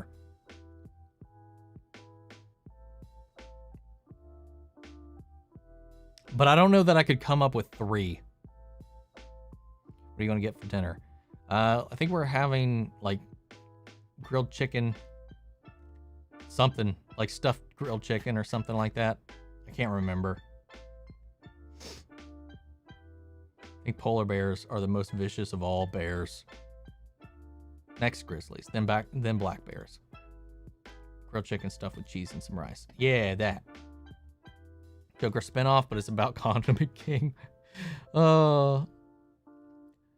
Dude, if you did like a Joker style, like the Joker movie style Condiment King origin film where he's like this disgruntled like condiment refilling dude at like a at a fast food restaurant and just gets fed up and just starts killing people with condiments.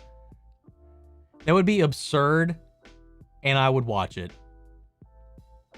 F-Squad looks like it could either be really good or really bad. Yeah, it could go one way or the other, but I'm pretty confident in James Gunn, his writing and style. And the trailers so far have not let me down. I'm surprised James Gunn didn't say he wanted Batmite. Oh, God. Please, no. Okay. You found the other one. You found number 2 of characters I really don't want to see in live action ever, and that's Batmite. Fuck. What's wrong with Junior? He's just an annoying little bitch. Are Grizzlies one of those gnarly documentary you check out? Treadwell is a regular board with that. Even Live was recorded. Yeah. I remember hearing about that. I've heard that recording. It's terrifying, man.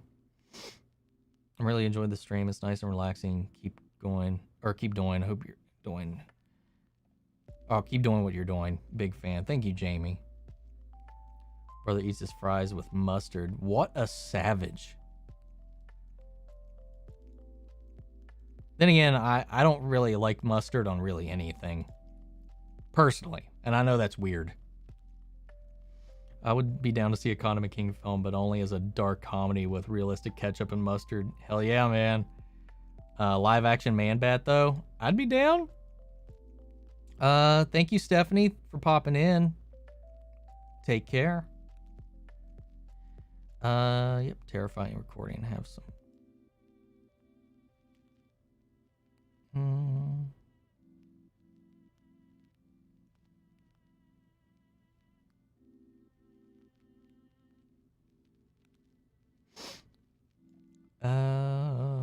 Have something more savage.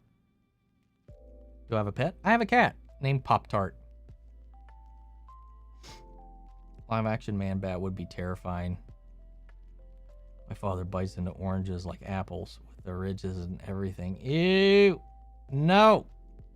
Has an all-powerful God. Yeah, I would say that. She's kind of dumb.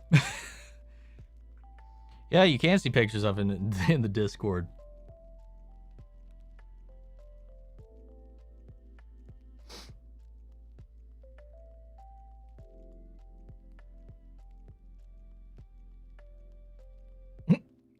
That's not a bad idea, Jay.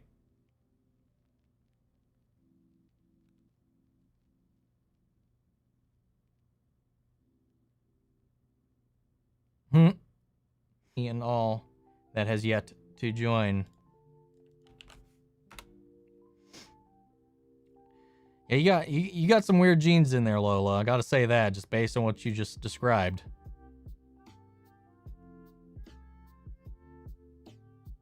But guys, I'm gonna head out, get ready for dinner. Might be back on, so we'll see. Depends on how I'm feeling later. It's been a little. I've been up and down over the weekend so far, so hopefully I'm up to it. We'll be back, just play some games, chill, hang out. Who knows? Just keep an eye out. Otherwise, if I don't pop back on, hope you all have a great weekend and a good holiday. If you're in the U.S., obviously, I don't expect anybody in the UK to celebrate tomorrow. But take care, everybody.